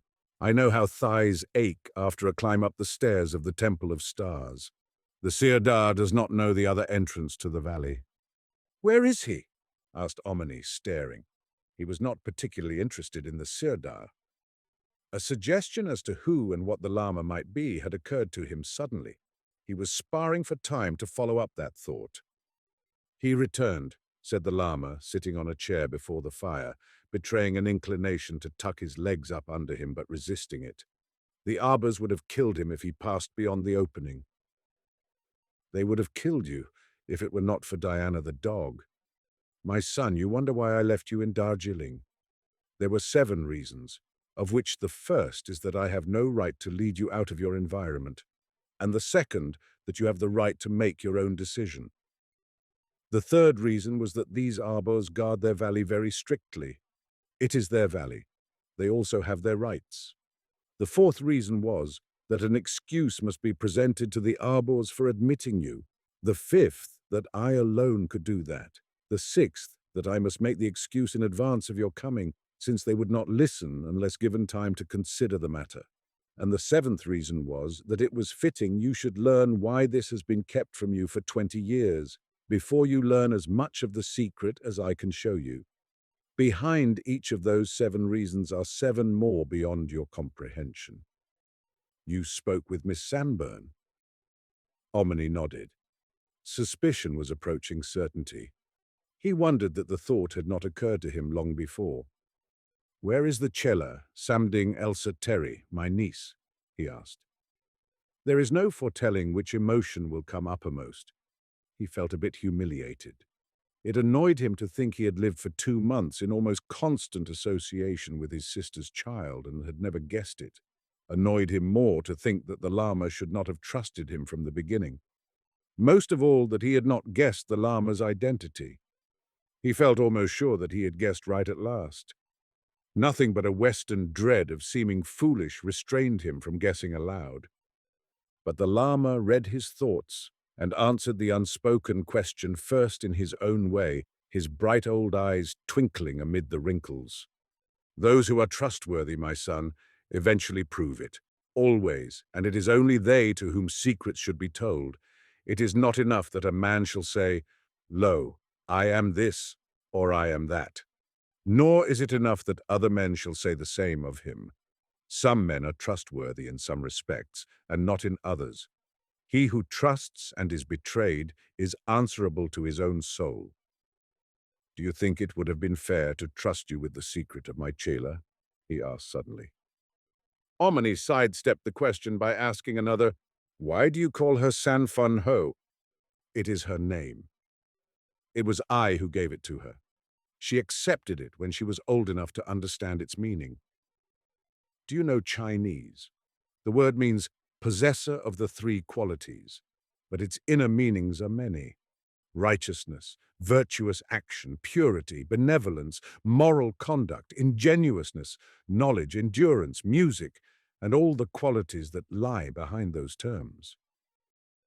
"You think she has all of them?" Omni asked. His voice held a hint of sarcasm. He intended that it should. "My son, we all have them," said the llama, "but she is the first ordinary mortal I have known who could express them." Omni pricked his ears at the word ordinary. "You know, you have seen the masters?" he demanded. The llama blinked, but otherwise ignored the question, exactly as everyone Omni had asked. Who was likely to know, always had avoided it. There is a legend about mysterious Mahatmas, whom all the East believes in, but whom none from the West has ever met, and talked much about afterward. "No man ever had such a Chela," said the llama, changing the subject and betraying the first hint of personal emotion Omni had ever noticed in him. "Are you one of the masters?" Omni demanded, sitting bolt upright, studying the old man's face. But the Lama laughed, his wrinkles dancing with amusement. "My son, that is a childish question," he said after a moment. "If a man were to tell you he is one of the masters, he would be a liar and a boaster, because it must be evident to anyone who thinks that the more a man knows, the more surely he knows there are greater ones than himself. He is a master whose teaching you accept. But if he should tell you there is none superior to himself, it would be wise to look for another master." But Harmony felt more sure than ever. He knew that Pythagoras, for instance, and Apollonius, and scores of others had gone to India for their teaching. For 20 years he had kept ears and eyes alert for a clue that might lead him to one of the preservers of the ancient wisdom, who are said to mingle with the crowd unrecognized and to choose to whom they will impart their secrets. He had met self-styled gurus by the dozen, a perfect host of more or less obvious charlatans, some self-deceived dabblers in the occult whose motives might be more or less respectable, but never a one, unless this man, whose speech and conduct had appeared to him consistent with his idea of what a real Mahatma might be. "Hannah Sanborn told me," he said slowly, "that there are individuals to whom you go for advice. Did she tell the truth?" "She received that truth from my lips," said the Lama, nodding. "Are they the masters?" "The masters are only discoverable to those who in former lives have earned the right to discover them," the Lama answered. "There is a higher law that governs these things. It is the law of evolution. We evolve from one state to another, life after life, being born into such surroundings as provide us with the proper opportunity. It was not by accident, my son, that San Fun Ho was brought into the Abhor Valley to be born." "Do the masters live here?" "No," said the Lama, smiling again. "Then what is the particular advantage of the Abhor Valley?" "My son, I do not rule the universe. It was not my province to arrange the stars. There is no place, no circumstance that does not have particular advantages. The Abhor Valley is more suitable to some than to others, but I am not the one who selects those who shall come here." "Who does?" "There is a law that governs it, just as there is a law that rules the stars, and a law that obliges one to be born rich and another poor. When did cause begin, and when shall effect cease? Can you answer that?" "At any rate, you were the cause of my coming here," said Omni. "Nay, my son. No more than I was the cause of your coming into the world. If I should have caused you to come here, I should be responsible for all the consequences, and I do not know what those might be. I have permitted you to come here. I have removed some difficulties." "Why?" "Because I sought to remove other difficulties from the path of someone else, and it seemed to me possible that you might be the one who can assist. Remember, it was not I who caused you to resign your position under the Indian government, not I who appointed you a trustee at Tilgaon, nor I who invited you to disguise yourself as a Bhat Brahmin.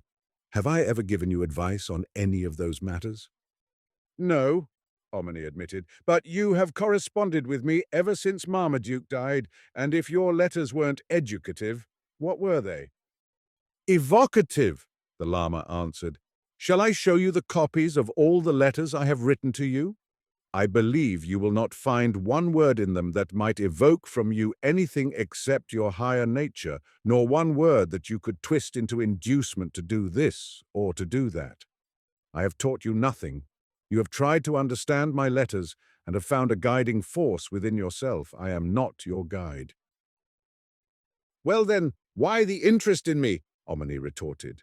"My son, you are immensely interesting. You were forced on my attention. I have my work to do, and I have nearly finished it." The old man paused, and suddenly he seemed so old and tired that all his previous exertions, night-long rides on camelback, 2 months of journeying in the heat of the Indian plains, patient control of a dramatic company, and, not least, the return across the mountains to his home, appeared incredible. For a moment, sadness seemed to overwhelm him. Then he smiled, and as if his will shone through the cloud and warmed the worn-out flesh, he threw off 50 years. "For what purpose are we in the world?" he asked. "The purpose lies in front of each of us. It is never more than one step in advance, and whither it leads, who knows? It is the best that we can do at any moment that is required of us." A tree should grow, water should run, a shoemaker should make shoes, a musician should make music, a teller of tales should tell them. Eyes are to see with, ears are for hearing. Each man's own environment is his own universe, and he the master or the victim of it in exactly the degree by which he governs or is governed by himself. Could you have patience with me if I should tell a little, just a little of my own experience? Good God, said Omni. I'd rather hear it than find a fortune. Ears are to hear with, he added, grinning, settling himself back into the chair to listen. Some men listen to the wrong sound, said the Lama. It is good to listen carefully and to speak only after much thought. I will not tell more than is required to make a certain matter clear. Thereafter you must use your own judgment, my son. I have conversed with many priests, and some were honest men, and some were not. But three things none of them could answer. If their God is all-wise, what does it matter if men are foolish? And if they can imagine and define their God, must he not be smaller than their own imaginations? Furthermore, if their God is omnipotent, why does he need priests and ritual? From the Book of the Sayings of Tsiang Samdup, Chapter 29, The Lama's Story. I am a ringding of the order of Gelong Lamas. That is neither a high rank nor a low one, but high enough to provide the outer forms of dignity, and low enough to avoid the snares of pride. I have ever found contentment in the middle way. I was born in Lhasa, Tsiang Samdup began, and then paused and got down on the rug, where he could sit cross-legged and be comfortable. Diana went and laid her great head on his knee. Just a minute, said Omni. How old are you? But Tsiang Samdup smiled. My son, he answered. We live as long as we are useful, and as long as it is good for us to live. Thereafter we die, which is another form of living, even as ice and water and rain and dew are the same thing in different aspects. When the appointed time comes, we return, as the rain returns, to the earth it has left for a season. As I told you, I was born in Lhasa. He rubbed the dog's head as if he were erasing unnecessary details from the tablets of memory. Then he laid a stick of pine wood on the fire deliberately and watched it burn. It was several minutes before he spoke again. The Dalai Lama is a person who is mocked by Western thinkers. The few Europeans who have been to Lhasa have hastened to write books about him, in which they declare he is the ignorant head of a grossly superstitious religion. To which I have nothing to say except this, that it is evident the writers of those books have been unable to expose the Dalai Lama's secrets. An army which invaded Lhasa failed to expose them with its bayonets. I, who took the highest possible degrees at Oxford and have lived in Paris, in Vienna, and in Rome, so that I know at least something of the Western culture, regard the Dalai Lama with respect, which is different, my son, from superstitious awe. The Tashi Lama, who does not live in Lhasa, is as high above the Dalai Lama as a principle is higher than a consequence. There was a Tashi Lama who selected me, for reasons of his own, for certain duties. I was very young then, conscious of the host of lower impulses and far from the self-knowledge that discriminates between the higher and the lower. To me in those days, my desire was law, and I had not yet learned to desire the middle way, which leads between the dangers of ambition and inertia. Tsiang Samdup paused again and stared out of the window at an eagle which soared higher and higher on motionless wings, adjusting its balance accurately to the flukes of wind. We learn by experience, he went on after a while. Few of us remember former lives, and those who say they do are for the most part liars, although there are some who are deceived by imagination. But the experience of former lives is in our favor, or against us, as the case may be. Its total is what some call instinct, others intuition, but there is a right name for it, and there are those whose past experience equips them with to recognize that stage in others at which the higher nature begins to overwhelm the lower. They are able to assist the process, but such men are exceedingly rare, though there are hosts of fools and rogues who pretend to the gift, which comes not by desire but by experience endured in many lives. That Tashi Lama said to me, "My son, it may amuse you to linger for a few lives on the lower path, for you are strong and the senses riot in you. and it is not my duty to impose on you one course of conduct if you prefer another.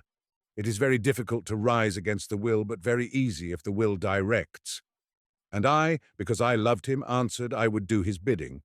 But he said, Nay, each man must, each minute, make his destiny. It is your own will, not mine, that directs you.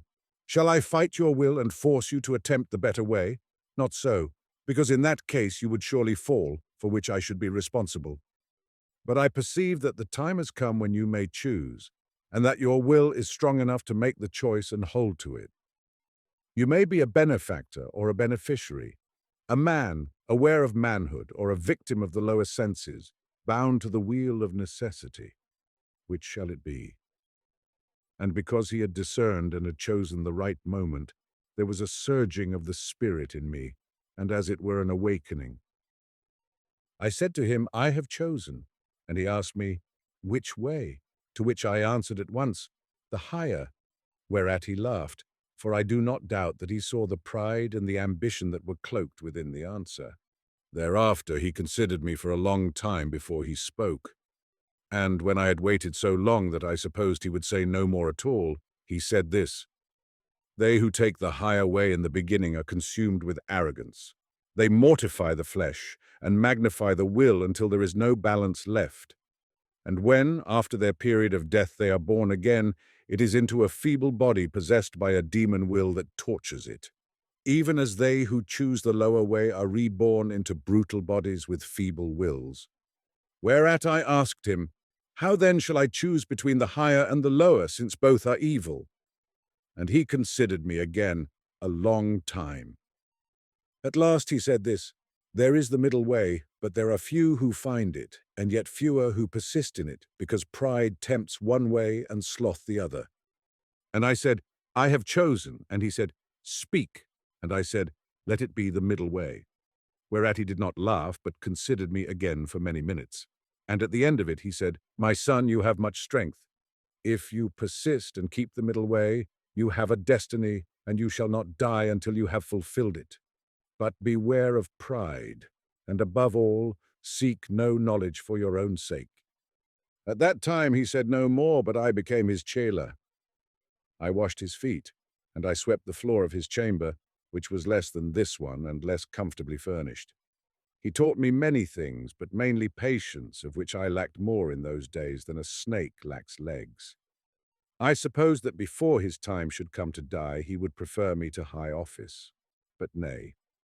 On a certain day he sent for me and said, I shall die on the 11th day from now, at noon.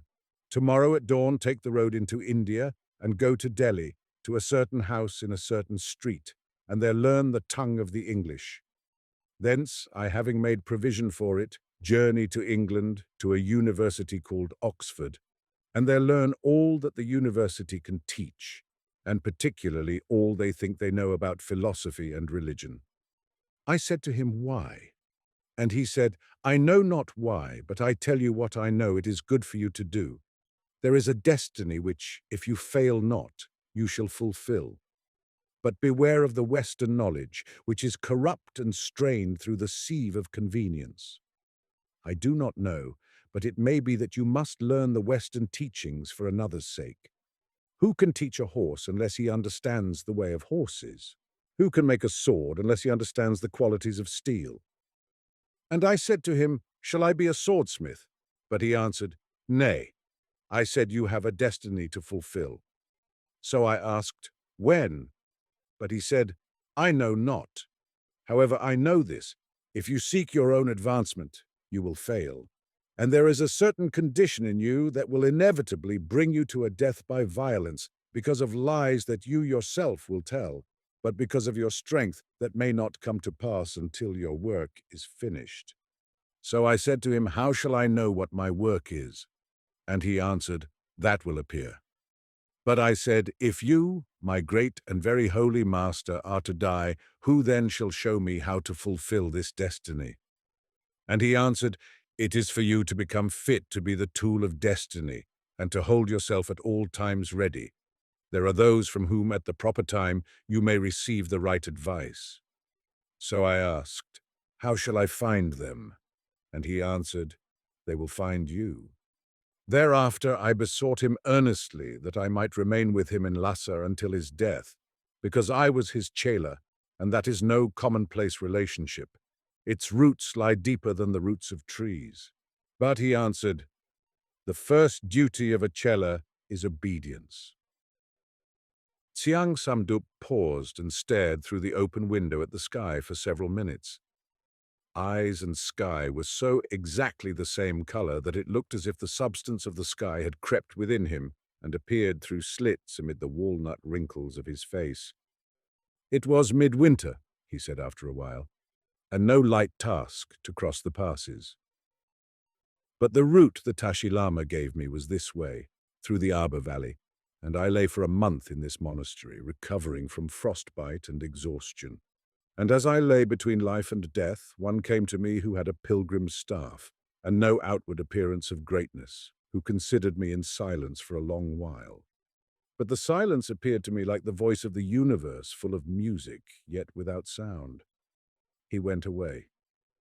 But in 3 days' time, when I was already far recovered, for I was ever strong, he returned and led me to what I will show you, tonight and tomorrow, and I saw myself within myself." He paused again, and again the faraway look in his eyes searched the sky and seemed to blend with it.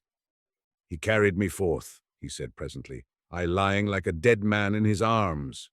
His voice in my ear was as a mother's speaking to a child. "It is well," said he. "Now set forth on your journey and remember. For you know now what you have to overcome, and also what is yours wherewith to overcome." So after certain days I set forth, and in due time I came to Delhi, where I studied English. Thereafter I went to England. The wrinkles moved in silent laughter, and the old eyes twinkled reminiscently as they looked into Omni's. "My son, that was no light experience. It was warfare, and myself the battlefield. Warfare and loneliness, curiosity, contempt, courtesy, discourtesy, indifference. All these were shown toward me. And there were very generous men at Oxford whose pride was racial, not intellectual, who were as patient in the teaching as the sun is patient to the growing grass. Most worthy and laughter-loving men, mistaken in much, but as sure of the reward of generosity as there is surely goodwill in their hearts. They did not know I was Tibetan. They believed I was Chinese because I speak and write that language, and none knew anything about Tibet. I came to understand that the cycles of evolution are moving westward, and that the West is arrogant with the strength it feels within itself. I saw, my son, that the West is deceived by the glitter of results, knowing nothing of causes, and that the East is in turn deceived by the wealth and ostentation of the West. For this is Kali Yuga, when delusion and a blindness overspreads the world. I knew, for none had better right to know, that strength can be guided into the grooves of destiny, and that knowledge is the key. But I perceived that great harm can be done by interference. There is danger in another's duty. Also I saw that my voice, however reasonably raised, could accomplish nothing because of the racial prejudice. The West is curious about the East, but proud, contemptuous, and most cruel when it most believes it is benevolent. The West sends missionaries to the East, who teach the very culture that is poisoning the life springs of the West itself. The strength of the West and its generous impulse must be guided. Its rapacity must be restrained. But it was clear to me that I could not accomplish that, since none would listen to me. The few who pretended to listen merely sought to use my teaching for their own enrichment and advantage. I met a certain one in London. He appeared to be English, but that meant nothing. He had the ancient wisdom in his eyes. I had taken my degrees at Oxford then, and I was sitting in the Strangers' Gallery of the House of Parliament. I remember I grieved, for I saw how eager those debaters were to rule the whole world wisely, yet how ignorant they were of the very rudiments of what could possibly enable them to do it. I said to him who was in the corner next to me, "These men boast of what is right, and they believe their words, but they do not know what is right. Who shall save them?" And he answered, after he had considered me a while in silence, "If you know what is right, you will attend to your own duty."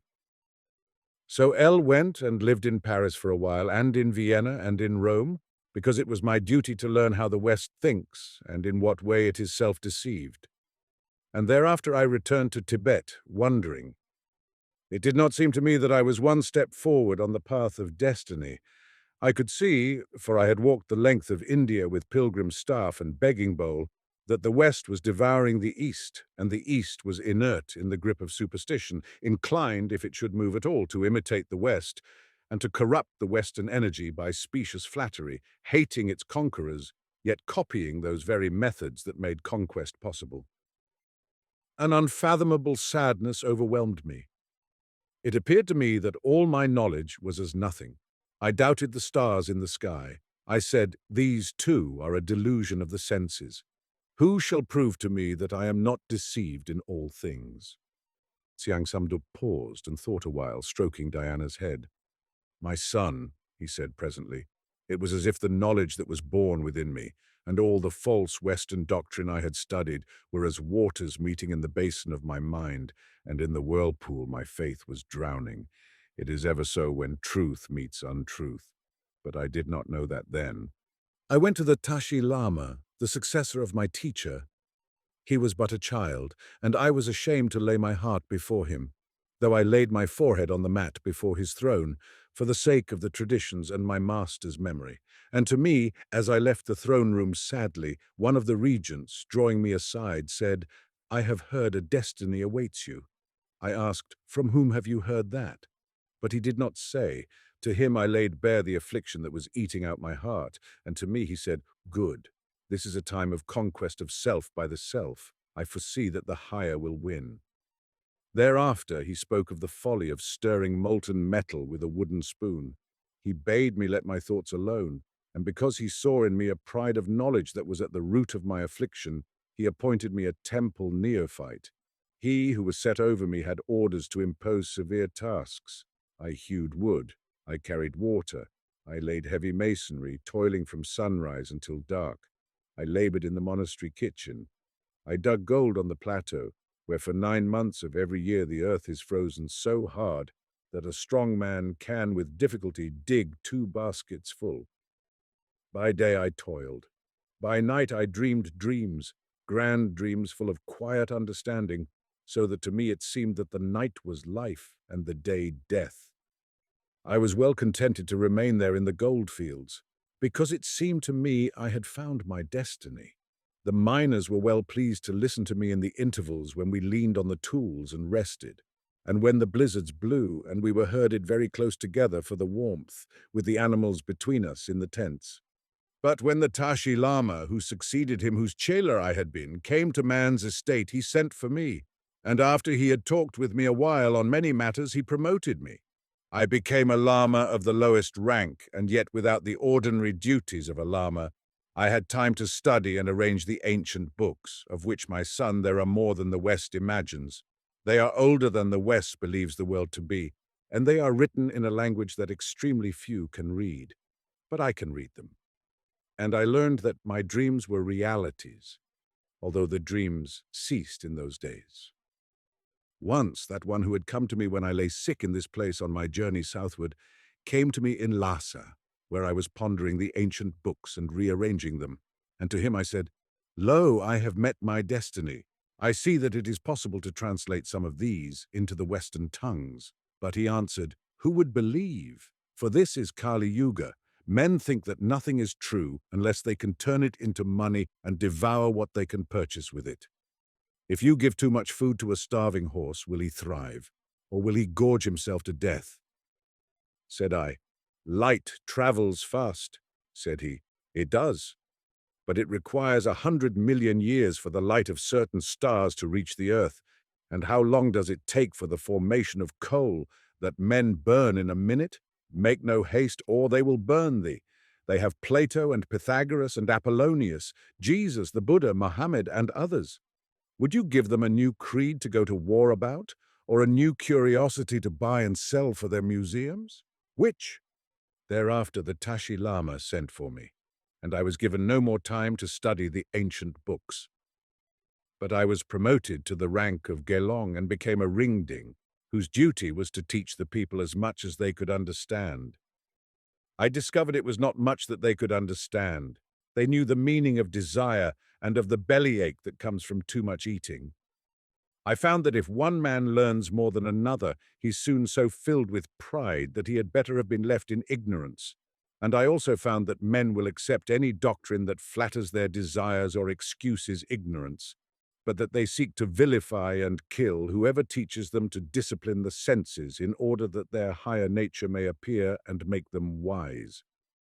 There is no difference in that respect, although men are fond of saying that the West is quite unlike the East. East or West, they will murder anyone who teaches them to think except in terms of the lower self. There was an outcry against me in Lhasa, and there were many lamas who declared I should be put on trial for heresy. I was stoned in the streets, and the great dogs that devour the dead were incited to attack me. So I said, "Lo, it may be then I have fulfilled my destiny. For he who was my teacher prophesied that there is that in me which must inevitably bring me to a violent end. Nevertheless, I have told no lies yet that I know of." But the Dalai Lama sent men, they were soldiers, who, under pretense of throwing me in prison, hid me in a certain place. And escaping thence by night with one to guide me, I went on a journey of many days to a village where none knew me, where I dwelt safely, so that I thought that my teacher had prophesied falsely, and for a while again I doubted. But there came to me that same one who had come when I lay sick in this place on my journey southward, and he said to me, "Have you learned yet that the stars and the seasons keep their course in the appointed times, and that no seed grows until the earth is ready?" And I said, "How shall I know when it is ready? And who shall tell me the appointed time?" For I was full of a great yearning to be useful. But he answered, "Who rules the stars? Until you can control yourself, how shall you serve others?" But I was burning with desire to serve, and moreover indignant at persecution, for in those days I had very little wisdom. I was a fool who puts his face into a hornet's nest to tell the hornets of the higher law. And I said to him, "I am beginning to doubt all things." "Nay," said he, "for you began that once before and made an end of it. You are beginning now to doubt your own impetuosity, and that is good, for you will learn that power lies in patience. He who will play in the symphony awaits the exact moment before he strikes his note. You forget that the world existed many million years, and that you lived many scores of lives before you came to this pass. Will you sow seed in midwinter because it wearies you to wait until the spring?" And when he had considered me again for a long while, he went away, saying that he would doubtless speak with me again should the necessity arise. And before many days there came a message from Lhasa, saying that one was dead who had charge of this monastery in the Abhor Valley, and that the Dalai Lama had appointed me to take his place. So hither I came and was at peace. And many years, my son, I lived here studying the ancient mysteries, considering the stars, and not seldom wondering what service to the world my destiny might hold in store. I made ready, I held myself ready, and I have asked this of the priests. But though they answered with a multitude of words, their words were emptiness. If it is true that a priest can pacify and coax God, or by meditation can relieve another from the consequences of his own sin, why should anyone be troubled? And why do the priests not put an end forever to all sin and suffering? If they can and do not, they are criminals. If they cannot, but pretend that they can, they are liars. Nevertheless, there is a middle judgment, and it seems to me that some of them may be mistaken. From the Book of the Sayings of Tsiang Samdup. Chapter 30. The Lama's story continued. A monk brought food and set it on a stool between Tsiang Samdup and Omani. They ate in silence, the monk watching, the Lama tossing scraps to Diana, his wrinkles rippling into a smile each time she caught a piece of meat in mid-air. Then, when the monk went away with the remnants, he resumed his story abruptly before Omani could start to question him. "My son, since the beginning of the world, and your brain cannot imagine how long ago that was, there has never been 1 minute when the knowledge that was in the beginning has been utterly forgotten. There have always been men who possessed and guarded the secrets, and there always will be such men. There is not a religion in the world that is not based on the tradition that such secrets do exist. There is not a philosophy that is not founded on the ancient mysteries. There is not a modern science, however perverted and material, that is not an effort to discover and to put to use some aspect of the ancient knowledge and the higher law. There is a law of evolution. Scientists have touched the fringe of it. And what do they tell you in consequence? That man has evolved from the worms. There is a law of cause and effect of which one infinitely tiny fraction has been dimly sensed. To what use do they put it? They brew poison gas with which to murder one another. There is a law of cycles, as the astronomers can tell you, and as financiers begin vaguely to understand. But those who think they understand it use the secret to enrich themselves, by each enrichment of themselves afflicting others. Men dig in the ruins of Egypt and Babylon, but buy and sell the trophies and draw the absurd deduction that they know more than all the ancients did, even as worms digging in a carcass may imagine themselves superior to the life that once used that body for a while. Do you begin to see, my son, why it would be unwise to reveal the ancient wisdom by more than infinitesimal fragments at a time? I heard when I was in Delhi that the men of the West are studying the construction of the atom and have guessed at the force imprisoned in it. Wait until they have learned how to explode the atom and then see what they will do to one another. But you will notice this as you grow wiser. There is a fitness in things. There is a balance in the universe and an intelligence that governs it. No man can escape the consequences of his own act, though it take him 1,000,000 lives to redress the balance. Justice is inevitable. Evil produces evil and is due to ignorance. But justice being infinite in all its ways, there is a middle way by which we may escape from ignorance. I, who saw the world increasing its downward impetus, while it believes itself to be progressing upward through the invention of new means for exploiting selfishness. I, who saw the ruins of Egypt and of Babylon, of Rome and Greece, of Jerusalem, of Ceylon, of India. I, who have lived for 50 years within a stone's throw of a city 10 times older than Babylon. I knew that day follows night, and I waited for the dawn, not knowing the hour. I waited. I knew there are those who have won merit in their former lives, whose time comes to be born again. I knew that the key to evolution is in character, not in numbers or material increase, in the character of the soul, my son. I knew that at the right time those would begin to be born, whose character would influence the world as mine could not. And I waited, studying the jade of Abhor.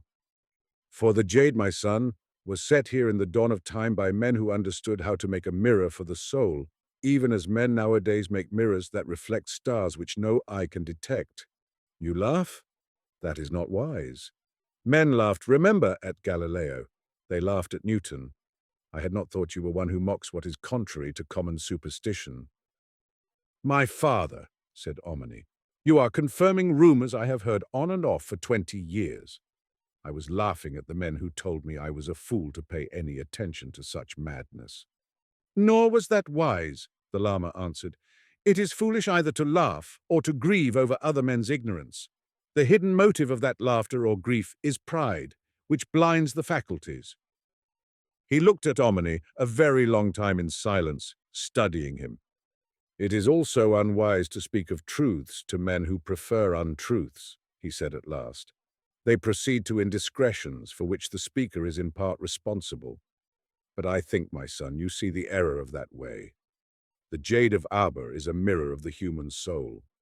Whoever looks in it beholds his lower nature first, and there are few who can look long enough to see the first gleam of their higher nature shining through the horrors that the jade reveals. When I first looked into the jade, he who led me to behold it carried me forth like a dead man, and I had been the chela of the Tashi Lama. I will lead you to the jade, but will you dare to look? He paused, his bright old eyes observing Omni's with that disturbing stare with which an artist studies the face of one whose portrait he is painting. There was a time, he went on, when those who professed to be teachers were stood before the jade of Abhor, that their own characters might be revealed to them. Those who could endure the test, and they were few, might teach, and those who failed might not. For it is character that must be taught. All else depends on it. That time will come again, but not yet. Today, if men knew of the jade of Abhor, they would seize upon it. They would test their rulers by it as they try their criminals. They would overthrow whoever failed the test, and all would fail.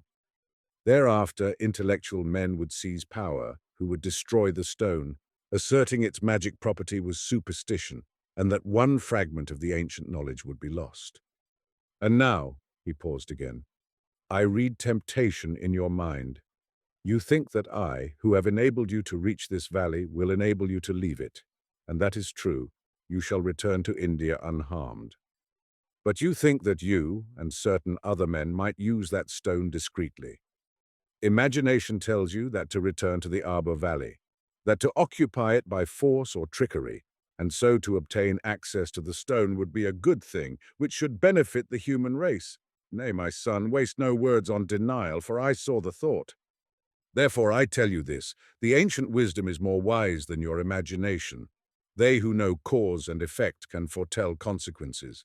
Lest the evils should befall, that must inevitably follow if such an instrument were placed too soon into men's hands. The means to hide the stone, if necessary for another 1,000,000 years, has been placed in the hands of those who guard it. My son, men fight to the death over the golden rule. What would they not do with the jade of Abhor? You have heard that the Tsangpo River holds more water than the Brahmaputra, which is the same river lower down. Part of the Tsangpo pours into caverns, which have an outlet below Bengal to the sea.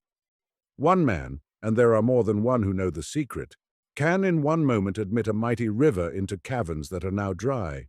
Then not an army of engineers could find the jade of Abhor in 1,000 years. But, he spoke very slowly, he who had deliberately made that act necessary, having been warned as you are warned, would be responsible. You cannot foresee the consequences, but it may be that in 1,000,000 lives you cannot outlive them, because all the harm that through you befalls others must inevitably return to you for readjustment. It is well not to deceive yourself that this life is the last. Omni had sat still, lest interruption break the thread of the Lama's story. But it appeared to be broken. His own personal relation to it stirred impatience. How, where, when did my sister and Jack Terry die? He asked. Bear with me, my son. I have a great deal to tell, and not much time in which to tell it. My hour comes soon. There is a death awaiting me, and I am nearly ready. The Lama closed his eyes, his right hand patting Diana's head, as if he were eliminating detail and remembering the thread. I studied the jade of Abhor, he resumed after a long while, which is the same as to say that I studied my own failings and my own strength, using the one with which to conquer the other, so that light might flow into my mind. And many times that one came to me, of whom I spoke before, he who first led me to the jade. Many times I journeyed into India, many men I spoke with, and there came Marmaduke the American to Darjeeling, much wrought up about the future of the world and very angry with the Christian missionaries. And as you know, he founded the Marmaduke mission at Tilgaon and endowed it. He wished me to be a trustee, but I refused until that one came to me of whom I spoke before, and said it was not good to refuse the work that destiny had given me to do. Then I accepted, although it did not appear to me then that my act was wise. And you and Hannah Sanborn became the other trustees, and you and I corresponded, from which it became clear to me that you are a determined man, of good faith, having courage, but possessed by indignation against those whose vision of right and wrong is shorter than your own, and in indignation there is not much wisdom, so I avoided meeting you. And then came Dr. Terry and your sister to this valley, children, hand in hand, as innocent as lambs, as brave and simple as 2 hummingbirds, in search of me, because, forsooth, they had been told I knew the secret of the jade of Abhor. She far gone with child, he dying of wounds, the Abhors hunting them, for the Abhors guard this valley as cobras guard ancient ruins. How did they get into the valley? Asked Omni. None knows. Not even I, nor the Abhors. They suffered. They had no memory except of caverns and of being washed along an ancient conduit underground. I heard of them because the Abhors asked me whether it were best to crucify them living or to cut them up and throw them into the Brahmaputra. The Abhors said they seemed such unoffending people that it might be the gods would be angry if they should put them to further pain. They also said there was a baby to be born, and it is against the Abbor's law to slay the mother until 1 month after childbirth.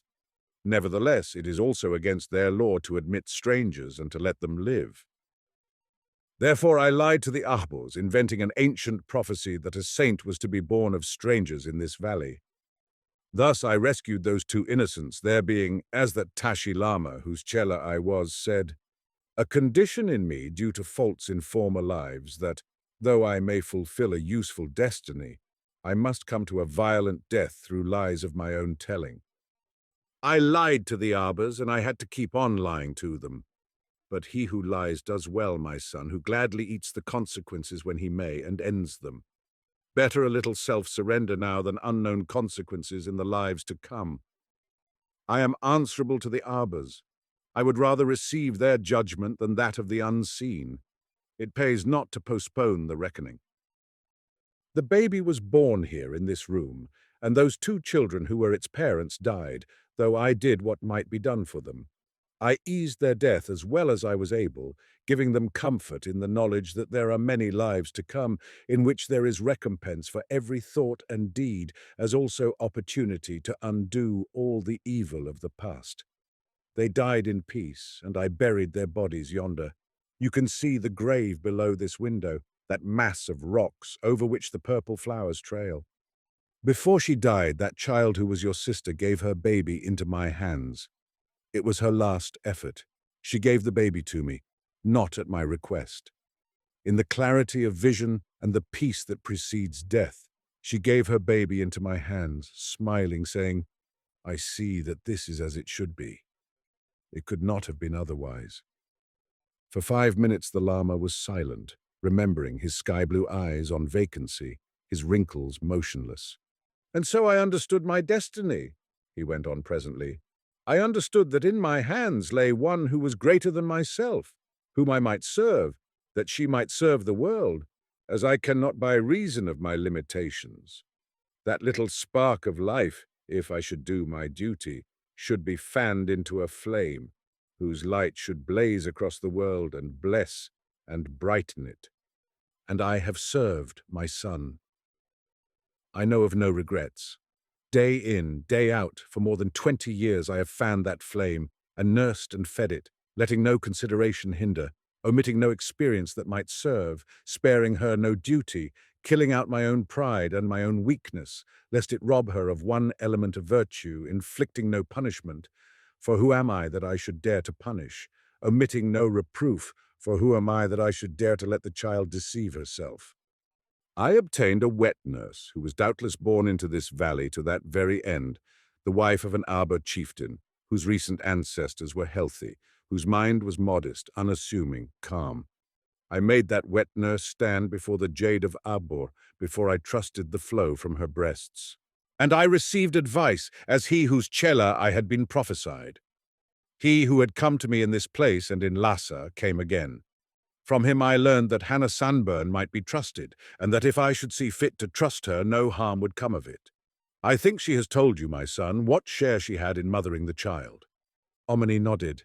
Hannah is a noble woman, he said gruffly.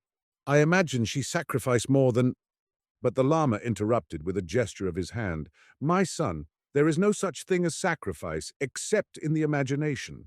There is opportunity to serve, and he who overlooks it robs himself. Would you call the sun's light sacrifice?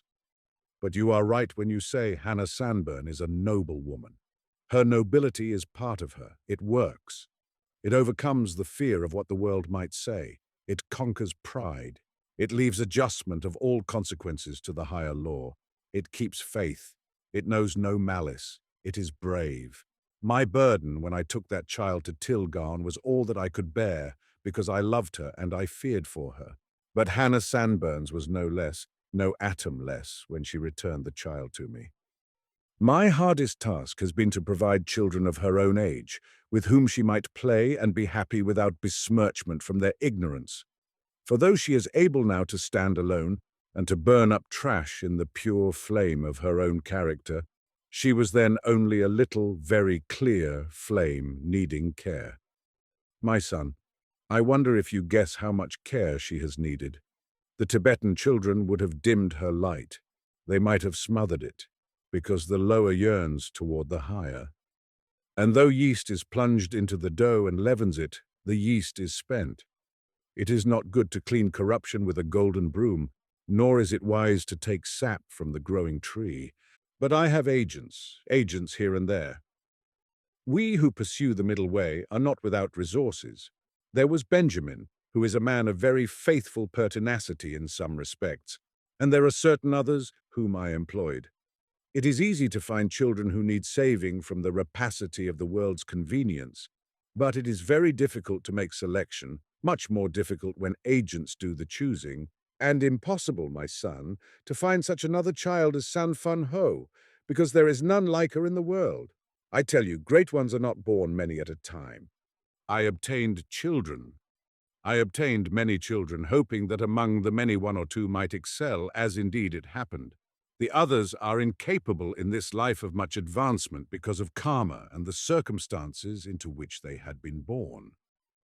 It is very difficult to help some individuals because those who are born into an heredity are so born in order that they may make that experience and battle with it, and acquire strength for the lives to come.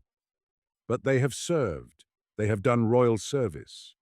For as I have educated my chela, in turn she has educated them, learning through them how to practice the wisdom, which is nothing unless put to use. And lest they lose one rightful opportunity, I found Tibetan girls for them to teach. You have seen for yourself that those children have grown into women who are not without nobility. Some may make good teachers at Tilgon. How many laws did you break in obtaining those children? Asked Omni, smiling. He felt less critical than curious to know how the Lama would defend himself. Many, perhaps. I do not know, my son. There is that which, because of errors in past lives, makes it impossible for me to do good without inflicting evil on myself. But it is better to do good than to fear evil. It is he who breaks the laws who must accept the consequences. It appears to me that I have injured none except myself, and although I must meet in lives to come the consequence of having broken even human laws, I do not doubt that the service I have rendered will provide me strength with which to meet and overcome the karma. We cannot do all the self-cleansing in one life. It is enough that we do what we can and serve others. I am sorry I spoke. I beg your pardon. The Lama looked keenly at Omni. My son, it is not within your power to offend me, even if you had the wish to give offense, which I perceive is not so. I would not impose on you an account of my fumblings with duty, if it were not that you are entitled to sufficient facts on which to base your judgment of what your duty may be. I endeavor to be brief. Life, right living is art, my son, not artifice, and not an accumulation of possessions or of power, but a giving forth of inner qualities. San Fun Ho has had encouragement to exercise herself in all the arts. She will not be deceived by the many who will deny the merit of her art, no more than the lamp's flame is deceived by darkness. Above all, drama. Drama is the way to teach. All life is drama, and by allegories, parables, and illustrations, men learn easily what no amount of argument will drive into their understanding. Because of sympathy, compassion, and a knowledge of what difficulties and what ignorance the greatest and the least most face, my chela can play all parts. She understands. She knows the difference between the higher and the lower, and is not to be deceived by noise or fear or any man's opinion. Nor can her head be turned by flattery, for I have let men tempt her in the subtlest ways, they not knowing that they tempted. The superstitious worship those whose art excels their own, until the time comes when they meditate murder and slander, which is more cruel than murder because they grow weary of emulation, and worship is the most poisonous of all corruption to him who is the object of it. When an Abhor, who was bribed by some ambitious men, broke away and stole a fragment of the jade of Abhor, and I learned that there were plans on foot to seduce men into all kinds of superstition with its aid, I seized that opportunity. I let word go forth through secret channels into India that she who is the rightful priestess of the jade will come and find it. For there was never a doubt about that, my son. I knew I could trace the fragment and lay my hand on it. I seized that opportunity. I led my chela, clothed as a boy, for she can play all parts, on a journey into India, as you know. And my son, I have made many errors in my day. I am but an old man seeking through the cloud of ignorance to do my duty, knowing what the duty is, but often misled by my own unwisdom. There were times while my chela was growing when I dreamed of triumphs for her among India's millions. In those deluded moods, it had appeared to me, although none had better right than I to know the contrary, that if she should seize on the imagination of the East, which might very easily be done, the East would rise out of its ignorance and teach the West. I did not see in those deluded hours that the East would become filled with a self-righteousness that would be even worse, if that were possible, than what consumes the West, and seeking to throw off its conquerors would plunge the whole world into war. You have heard of Gandhi. That is a man of singleness and merit, seeking, as it were, to hasten the precession of the equinox. Even as Gandhi has made mistakes, I made them, though with less excuse. During the lonely months when San Fun Ho was with Hannah Sanburn at Tilgaon, I used to journey into India with staff and begging bowl, making my preparations for the day when San Fun Ho should teach an awakening multitude. Unwise, and the unwisdom multiplied by zeal, I raised too many expectations. He who had come to me before came once again rebuking me. I told him of this and that which I had done, expecting praise. He said to me, "Blood will flow. It will be you to whom the dead may look for recompense. How soon can you repay them all?" And I said, "But I have promised. If I fail, will they not look to me for the fulfillment?" But he said, "Which is better, to fail to do evil and to eat the fruit of disappointment, or to do great evil and to interfere with destiny and then to eat the fruit of that? I tell you, San Fun Ho will light a flame too fierce for India, but in the West she may do some good, and the East may imitate the West, but the West will not imitate the East for many a year to come, being too proud and too full of energy." And then I asked him, "Who shall shield her in the West?" Lo, I have made these friends for her in India, that she may have a foundation to begin with when the time comes. To which he answered, "Is a dollar without friends? And is she less than a dollar? Moreover, there will come to you a man of her own race who can serve her better than you when his turn comes. He will know less, but he will have the qualities she needs. Be on the watch for him, and when you think you have found him, put him to many tests." So, as I told you, I took my chela into India, recovering the piece of jade and making use of my mistakes for the testing of San Fun Ho, since even a man's mistakes are useful if he has the will to conquer false pride. And you have seen, my son, that my chela's head was not turned, even though we traveled with great evidence of secret influence, which is a very subtle agent of corruption. You have seen how women broke the rules of caste to approach her, how men of high position trembled in her presence, how the crowd shouted to see more of her, how her voice stilled anger and turned violence into peace. Yet she was always my patient and obedient chela, was she not? And you shall see, at dawn tomorrow you shall see whether all that glamour of success has or has not dimmed her character by as much as the mist of a man's breath on a mirror." The Lama looked at Omni for a long time, repeatedly almost closing his eyes, and then opening them suddenly, as if to catch some fleeting expression unawares. "And when you came, my son, hiding in Chutter Chand's shop, when I knew the piece of the jade had reached your hands, when Benjamin sent word that you were spying on me, then it seemed to me that in spite of many faults you might be the man whom I must test. I have tested you in more ways than you guess, and I have seen all your faults, not least of which is a certain pride of righteousness. But San Fun Ho knows how to deal with that. Now think. Answer without self-seeking and without fear, truly. For I offer you my place as San Fun Ho's protector and servant, to guard her that she may serve the world. My time has come to die. A man is what he is. He starts from where he is. He may progress or he may retrogress. All effort in his own behalf is deadweight in the scale against him. All effort in behalf of others is a profit to himself. Notwithstanding which, unless he first improve himself, he can do nothing except harm to others.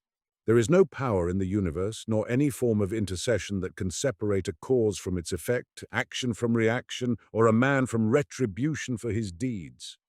From the Book of the Sayings of Tsiang Samdup, Chapter 31. The Jade of Akbor. Omni sat still.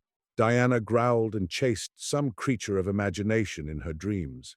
The Lama threw wood on the fire and watched it as if he were much more interested in the outcome of that than in what answer Omni might make.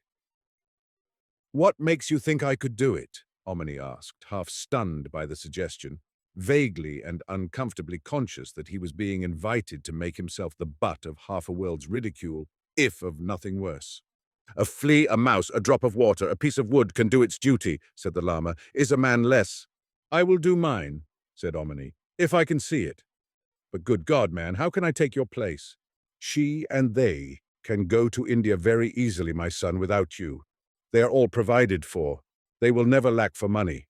It may be you are not the right man to be my chela's friend, and in that case it is better for you and for her, and for the world that you accept no burden you cannot bear. Do not deceive yourself, my son. There will be no personal ease, no basking in the stupefying rays of flattery. You will be accused of all the evil motives that lurk in the minds of your accusers. Lecherous men will accuse you of lying when you say she is your niece, and you cannot prove the relationship. Thieves will accuse you of theft. Ambitious men will denounce your ambition. Traitors will accuse you of treachery toward the human race. Bigots will charge you with unpatriotic scheming. Men of outwardly unblemished aspect, but whose secret thoughts are viler than the froth of cesspools, will accuse you of secretly immoral practices. They will leave you not a shred of reputation. They will try to impoverish you. They will try to prove you insane. They will try to put you in prison. "Very well," said Omni.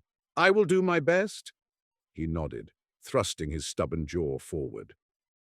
The Lama could have said nothing better, calculated to persuade him. "And you will find," the Lama went on, nodding back at him, "here and there are men and women who will accept what San Fun Ho can teach. Some of those will be traitors, who will try to learn in order that they may set up themselves as teachers and accumulate money and fame. Those will be your most dangerous enemies. But some will be honest and steadfast, and they will encourage others, for the West is moving forward on a cycle of evolution, and moreover it is growing very weary of its own creeds and politics and competition. It begins to be ready at last to put the horse before the cart, instead of the cart before the horses hitherto. There is a great change coming, although this is Kali Yuga, and it is not wisdom to expect too much. The harvest takes care of itself, none knows how many generations hence. This is a time for the sowing of the seeds of thought on which a whole world's destiny depends. I have sown my handful. I can sow no more." "What makes you so sure you are going to die?" asked Omni. "The Arbors, my son, will attend to it, for I have broken their law. I made them promises which I intend to break. I knew that I must when I made the promises. There is that in me that blinded me to any other way out of the difficulty, and although I did my duty, that does not preserve me from the effects of wrongdoing. The Arbors have their rights. This is their country. They protect this monastery and its secrets. They have protected me.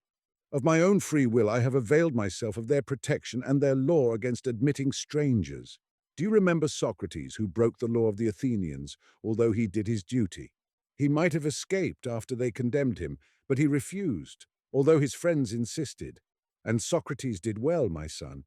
He had no right to avoid the consequences of his own acts. It was enough that he had told the Athenians some great truths, for he knew those truths, and it was the proper time to tell. If the Athenians had a law against telling the truth, that was their affair, not his. Socrates drank his poison, which was a simple little matter and soon over with. Does it appear to you that the Athenians have even yet finished suffering from the injustice they inflicted? But the Athenians could think. "These Arbors are mere savages," said Omni. "The Arbors have their rights," the Lama answered. "They work out their own destiny. I work out mine. If I had been a wiser man, less blinded by my lower nature, I could have found a better way to save my chela than by deceiving the Ahbors. But I was blind, so I took the only way I could. When I return to Earth again, I am convinced I shall be less blind, and at least I shall owe no debt to the Ahbors, for I will pay it now. Why not leave all that to destiny? Omni objected. My son, there is no other judge in whose hands I can leave it. But destiny judges a man's unwillingness to pay as surely as it judges his mistakes, as surely as it rewards his hidden motives and his honesty. There is no thought hidden from the higher law and no escape from rebirth time and time again until each individual learns wisdom by experience.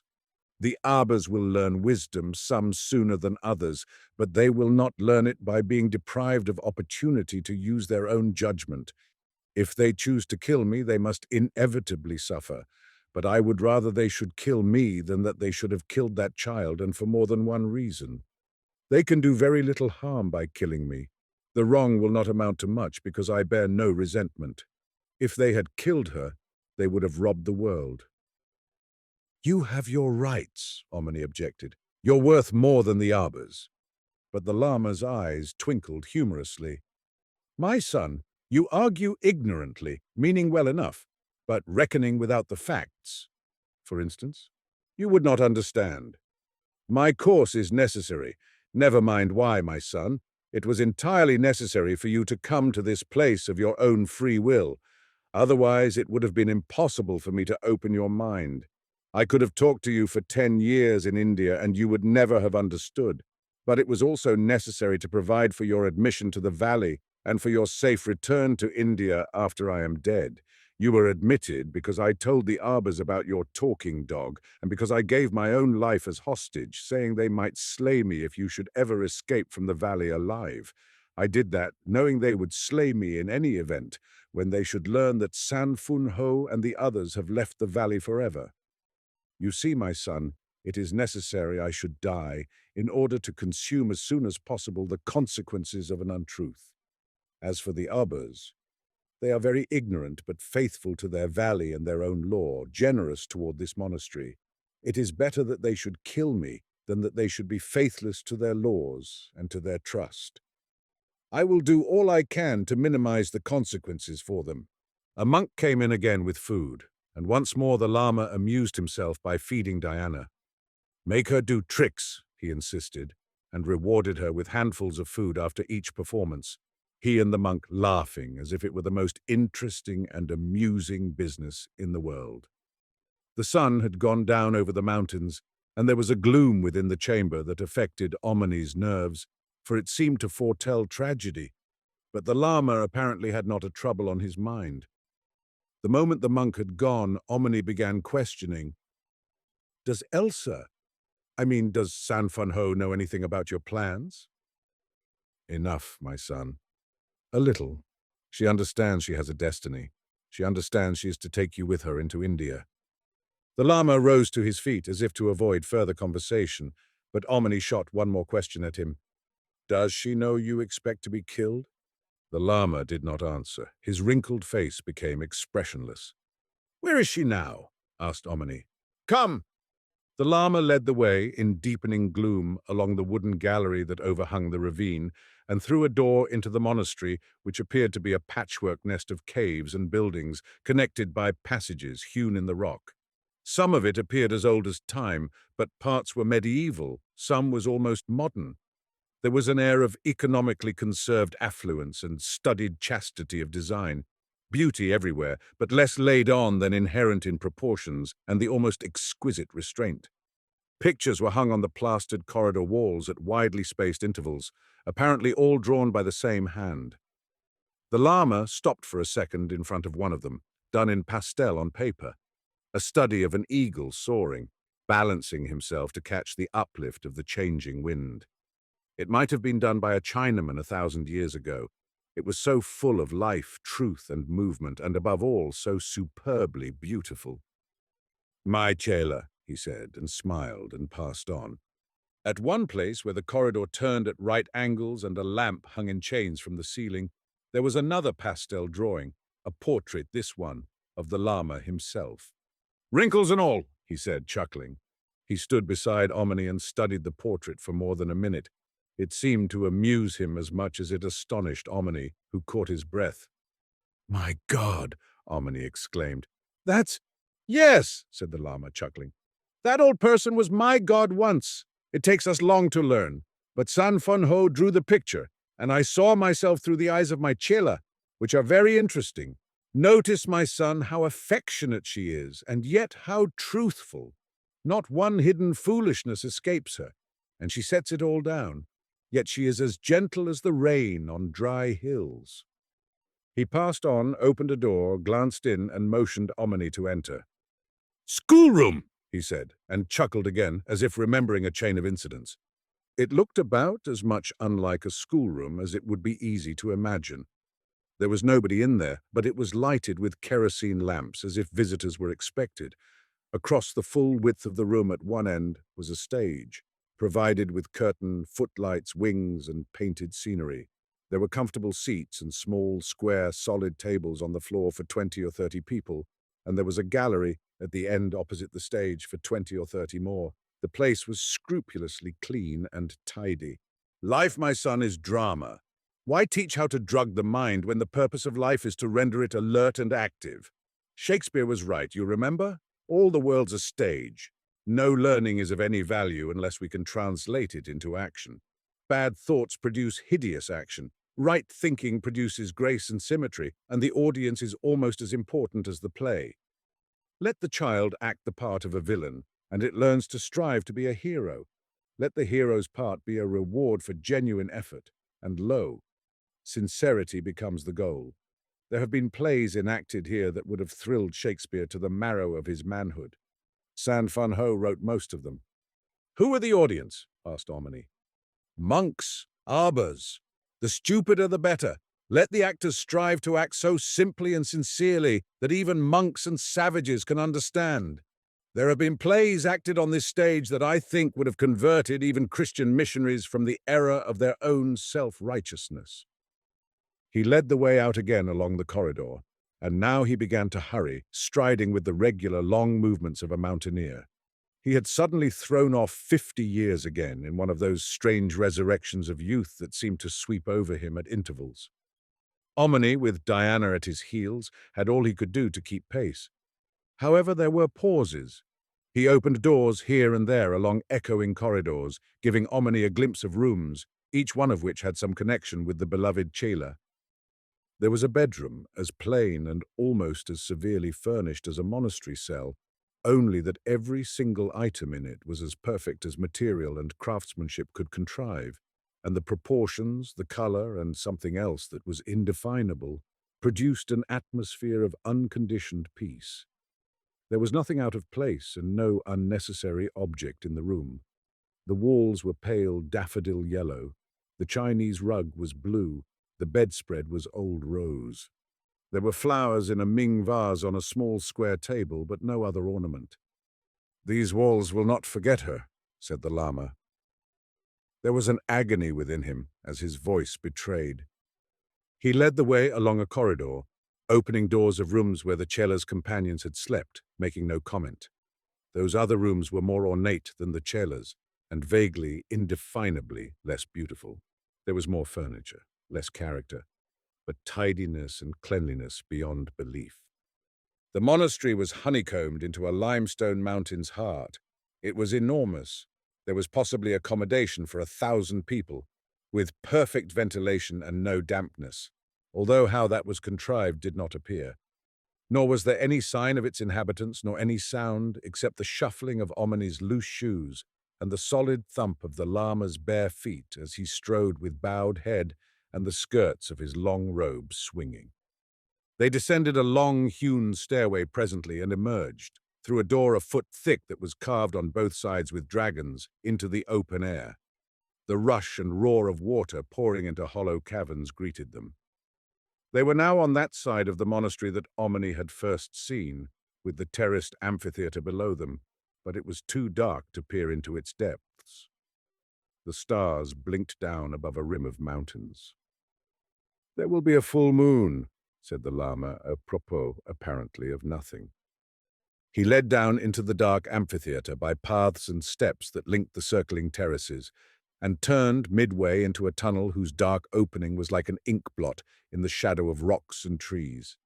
10 yards along the tunnel, Omni heard him fumbling with a lock. A door swung almost silently. The Lama took him by the hand and pulled him forward, closing the door but not locking it. Then, in such utter darkness that all the senses were almost swallowed by it, and Diana whimpered, the Lama led, pauseless, holding Omni's hand as if it were a child's. The old man's grip was like a swordsman's, as if his vanished youth, reborn for the moment, were burning him up. The strange thrill that was consuming him communicated itself to Omni through the linked hands. At the end of an immeasurable distance, there was no sense of time or space in that impenetrable darkness. They emerged into gloom under an oval patch of starlit sky, on a ledge, an incalculable distance down the inside of a limestone pit, somber, irregularly circular, enormous. The Lama sat down on a mat that somebody had placed for him, signed, and Omni sat down beside him on the same mat.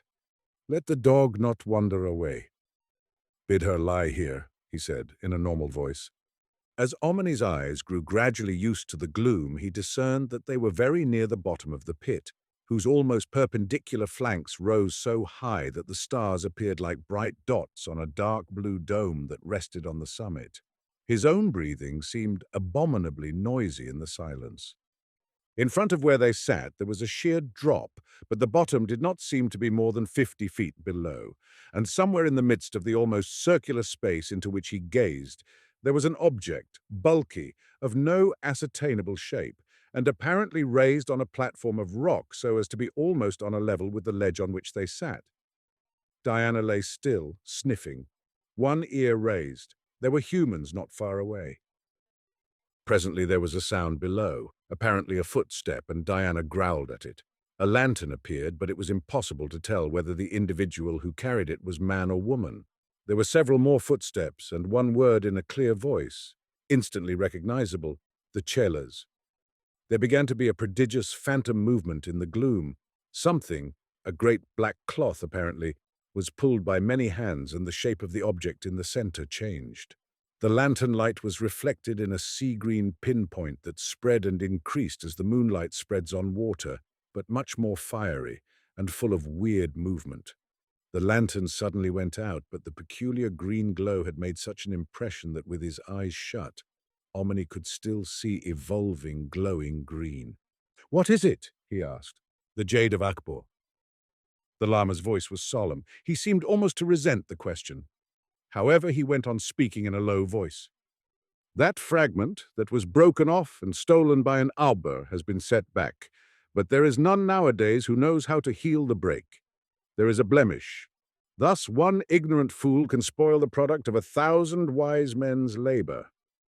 But that Abhor was no better and no worse than they who ruin reputations to possess an hour's self-righteousness. Others who should know better will try to break my chela's spirit when the time comes, some for their own amusement, some for profit, some because they hate the truth. But she is made of stronger stuff than stone." His self-control was not so perfect as it had been. The last few words were in a tone of voice that fought with overwhelming sadness. Omni was about to ask a question when the Lama spoke again. "My son, remember this. The highest motive is of no avail without proportion and a sense of fitness, because these are the life of wisdom. Time is a delusion, all is the eternal now. But in a world in which all is delusion, of which time is a controlling element, there is a proper time for all things. We cannot mount the camel that has passed us, nor the camel that has not yet come. Neither does the water that has gone by turn the mill wheel. He who feels the force of destiny within him waits as birds wait for the sunrise, as the seed waits for the spring. It is not enough to do the right thing. If the full moon shines at midday, what does it accomplish? If the drum beats out of time, what happens to the symphony? To discern the right time and to act precisely then is as important as the knowledge how to act. But discernment does not come by reason of desire. It comes by observation of essential truths. as that the sun, the moon, the stars, the seasons, and the tides keep their appointed path, and when they fail, there is disaster. This is an appointed time, mark well. The sombre silence and the ragged flanks of the pit that towered upward through a million shapeless shadows to the star-pierced oval summit combined to inspire dread, but of what? Omni could feel Diana trembling. The Lama spoke again after a long pause, as dispassionately as a big clock ticking in the dark, asserting measured elemental facts. Remember. Remember each word, my son. I speak with death not far from me. At dawn, the arbors go to the northern end of the valley by the Tsangpo Falls to await my coming. At noon, I meet them. He was silent for many minutes. Not until the silence had grown almost unendurable did he go on speaking. Lest the arbors harm themselves by slaying more than me, who am responsible, I have sent into Tibet all but a few of my monastery people. At noon I will try to reach agreement with the arbors that if they slay me for having broken their law, they shall permit the others to return to the monastery and a new lama to be sent to hold authority. But as to the outcome of that, I know nothing. It may be that the jade must be hidden by the Tsangpo waters. There is a time for all things. It is not my province to know the time for that. There are others whose province it is. He stared into the dark in front of him. When he spoke again, at the end of 5 minutes, his voice sounded almost as if he had left his body and was speaking to it and to Omni. Remember every word. Those few who have remained are chosen men who know the secret way. They will take you into India, you, Sanfan Ho, and all the European Chelas to Tilgaon, the Tibetan Chelas into Tibet by the route that leads through Sikkim, because they have a destiny that they can best fulfill in Tibet. Followed another tense silence, broken by the long-drawn howl of an animal somewhere on the ledges 1/2 mile above them. It sounded lonelier than the wail of a forgotten soul. I am not the guardian of Hannah Sanburn. Even as you and I, my son, she governs her own destiny, but she is good. No harm can come if she should leave Tilgaon because she has done her work there, and it is another's turn. There is one who will take my place as trustee. He will present himself. I have written his appointment. There is one who will take her place. Perhaps she is that one at whose house you were in Delhi, but that is Hannah Sanburn's business. There is one who will take your place, but that is your affair. No man is indispensable. He who clings to the performance of a duty when the work is done and another waits to carry evolution forward is as the fungus on the living tree. He rots. The tree rots under him. Silence again. A wedge of silver creeping down the western side of the pit dispersed the shadows and threw great fangs of limestone into high relief, but that was very far above them. Where they sat, it seemed darker than ever. Remember every word, my son. I speak in the portal of death. I do not say that Hannah Sanburn shall go with you to the west. That may, or it may not be. I do say tarry not in Tilgaon, because this is an appointed time. 3 of the lesser chelas will go with Sanfun Ho to the west. Let her select them. Let the others stay in Tilgaon, where as much awaits them as they have the character to do. The beast in the dark loneliness above them howled again. Omni sat watching the forerunner of the moonlight, chasing shadows down the pit side, wondering. After nearly a quarter of a century in India, he and Hannah Sanburn would be almost as much strangers in the West as Sanfun Ho would be. There is a fitness in all things and a time for all things, said the Lama, as if he had read Omni's mind. But a great faith is required, and a sincerity that, like the temper of the steel, turns faith into a ready weapon and impenetrable armor. Hannah Sanburn has nobility. It may be she may help you to serve Sanfun Ho. But beware, my son, of the snare of personality. If ye two seek to serve each other, ye are like the 2 sides of a triangle that has no base, nor any purpose. But if ye both serve Sanfun Ho and she the world, the triangle is perfect. He paused again, then slowly turned his head and looked into Omni's eyes. His own were like blue jewels burning in the dark. Without you, he said, or without her, Sanfun Ho will find others. She is my chela, and I know the power that is in her. But beware of being false. Better for you never to have been born. Better to die 10,000 deaths than to betray her through self-seeking. Let her alone, my son, unless you can follow all the way. Then, if she should lead you wrong, that will be her affair. In after lives you will have karma of sincerity, and she the fruit of false teaching, if she should teach falsely. But I know my chela. She will lead upward, as an eagle, and all the enemies of light will spread their nets for her in vain. As he ceased speaking, the whole western wall of the gigantic pit became suffused in silver as the moon's edge crossed the eastern rim. Scrawny crags of limestone yearned like frozen ghosts toward the light. The pit's awful nakedness lay revealed, its outlines dimmed in shadow, as mysterious, as silent, and as measureless as the emotion born of gazing. Suddenly, as the moon's disk appeared, there shone a green light in the midst of the pit, a light that swirled as if in moving water and increased in size, as if it multiplied itself within the substance it had touched. It grew into a pool, a globe, a sphere, an ovoid mass of liquid green light, all in motion, transparent, huge, afloat it seemed, in black precipitated silence, 200 or perhaps 300 feet away. Slowly, very slowly, it became apparent that the egg-shaped mass was resting on 7 upright stones, of the same color as itself, that were set beneath it on a platform of dark rock that rose exactly in the middle of the pit. As the full moon floated into view, the enormous mass of jade so caught the light that it seemed to absorb all of it, and suddenly a figure stood before the livid jade, a girl's. She was the Gretchen girl, with whom Omni had spoken on the night when he first saw San Fan Ho's companions on the stage. She was draped in white, but the stuff glowed green in the jade's reflection, and as she peered into the enormous stone, she held the end of the loose drapery across the lower portion of her face, like a shield, with her elbow forward. She gazed for about a minute, and then disappeared. Another took her place. "It is only San Fan Ho who dares to look into the jade for long," said the Lama solemnly.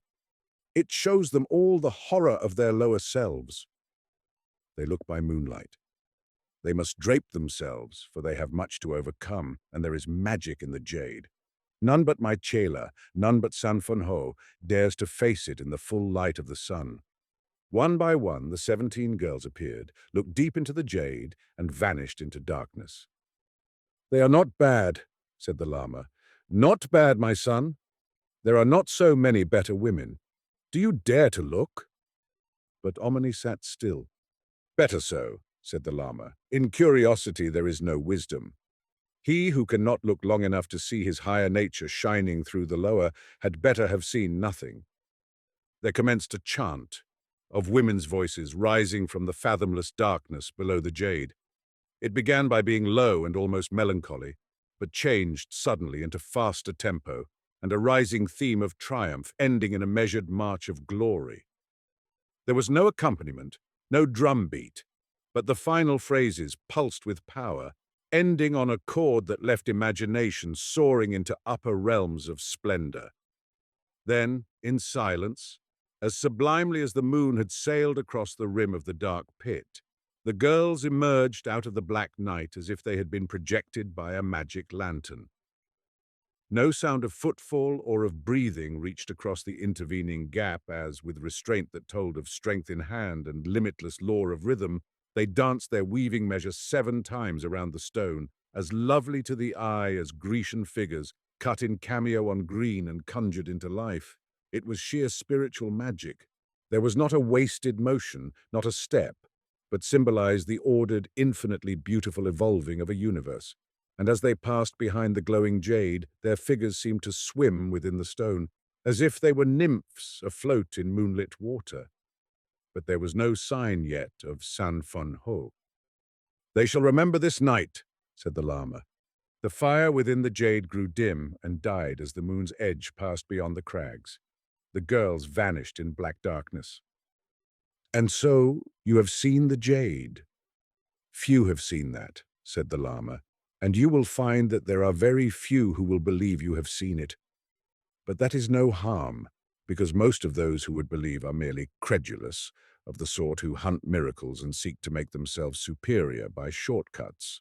Whereas there are no shortcuts, and there is no superiority of the sort they crave, but only a gradual increase of responsibility, which is attained by earned self-mastery. Suddenly a voice came from the pit beneath them, clear and confident, the chela's, "O Tsiang Samdup!" The Lama answered with a monosyllable, his body rigid with emotion. His dim outline was like an eagle's startled from his eyrie in the night. "O Chiang Samdup, the Abhors have come for a conference. They ask for word with you." "Cover the jade," he answered. There was presently a phantom movement, shapeless and billowy, as if a huge black cloth were being hauled back into place. And then the rain came, softly, steadily, until the air grew full of music made by little cataracts that splashed from rock to rock. The Lama sighed, and for a moment his outline seemed to shrink as old age claimed him, but he threw that off and stood up, motioning to Omni to move back under shelter of the rock. "Wait there!" he commanded, and vanished. Omni could hear him climbing down into the darkness, and presently 2 voices as he talked in low tones with the chela. Then silence, for a very long time, only broken by the music of the rain and a weird wind sighing on the upper ledges until wind and rain ceased, and there was only the tinkle of dripping water. The dog crept close to Omni for warmth, shivering at the loneliness. Omni tried to memorize the Lama's conversation. He had almost forgotten the jade. It was nothing as compared to the tremendous issues that the Lama dealt in. Thought groped in an unseen future. The sensation was of waiting on the threshold of a new world, waiting to be born. The past lost all reality. The world he had known, war, selfishness, corruption, was a nightmare, wrought of hopelessness and full of useless aims. The future. It was his own, immensely personal to him. He was about to be born again into the old world, but with an utterly new consciousness of values. He knew he had a duty in the world, but he could not formulate it, would not know how to begin, only knew it was immensely dark and silent on the threshold. The Lama's voice broke silence, speaking to the chela somewhere in the pit below. "The first duty of a chela is obedience." Silence again, not even wind or rain to break the stillness. At last, the Lama's figure, like a shadow issuing from nothing, approaching along the ledge and sitting down near him, but not near enough for conversation. Then, after a very long pause, the chela's voice, resonant and clear from somewhere in the distance. "O Tsiang Samdup, I obey, and they obey me. May I wait until the dawn? It is not long." The Lama gave assent, one monosyllable, then groaned and came and sat closer to Omni. "My work is done," he said. "There is a limit to endurance." He glanced up at the sky, but there was no sign yet of dawn. A low chant came from the distance, almost like the humming of a swarm of bees, but the Lama took no notice of it. "She will go with you, thinking I come later. You may tell her in Tilgaon, and she will understand. She will be brave then. She will not forget she was my chela."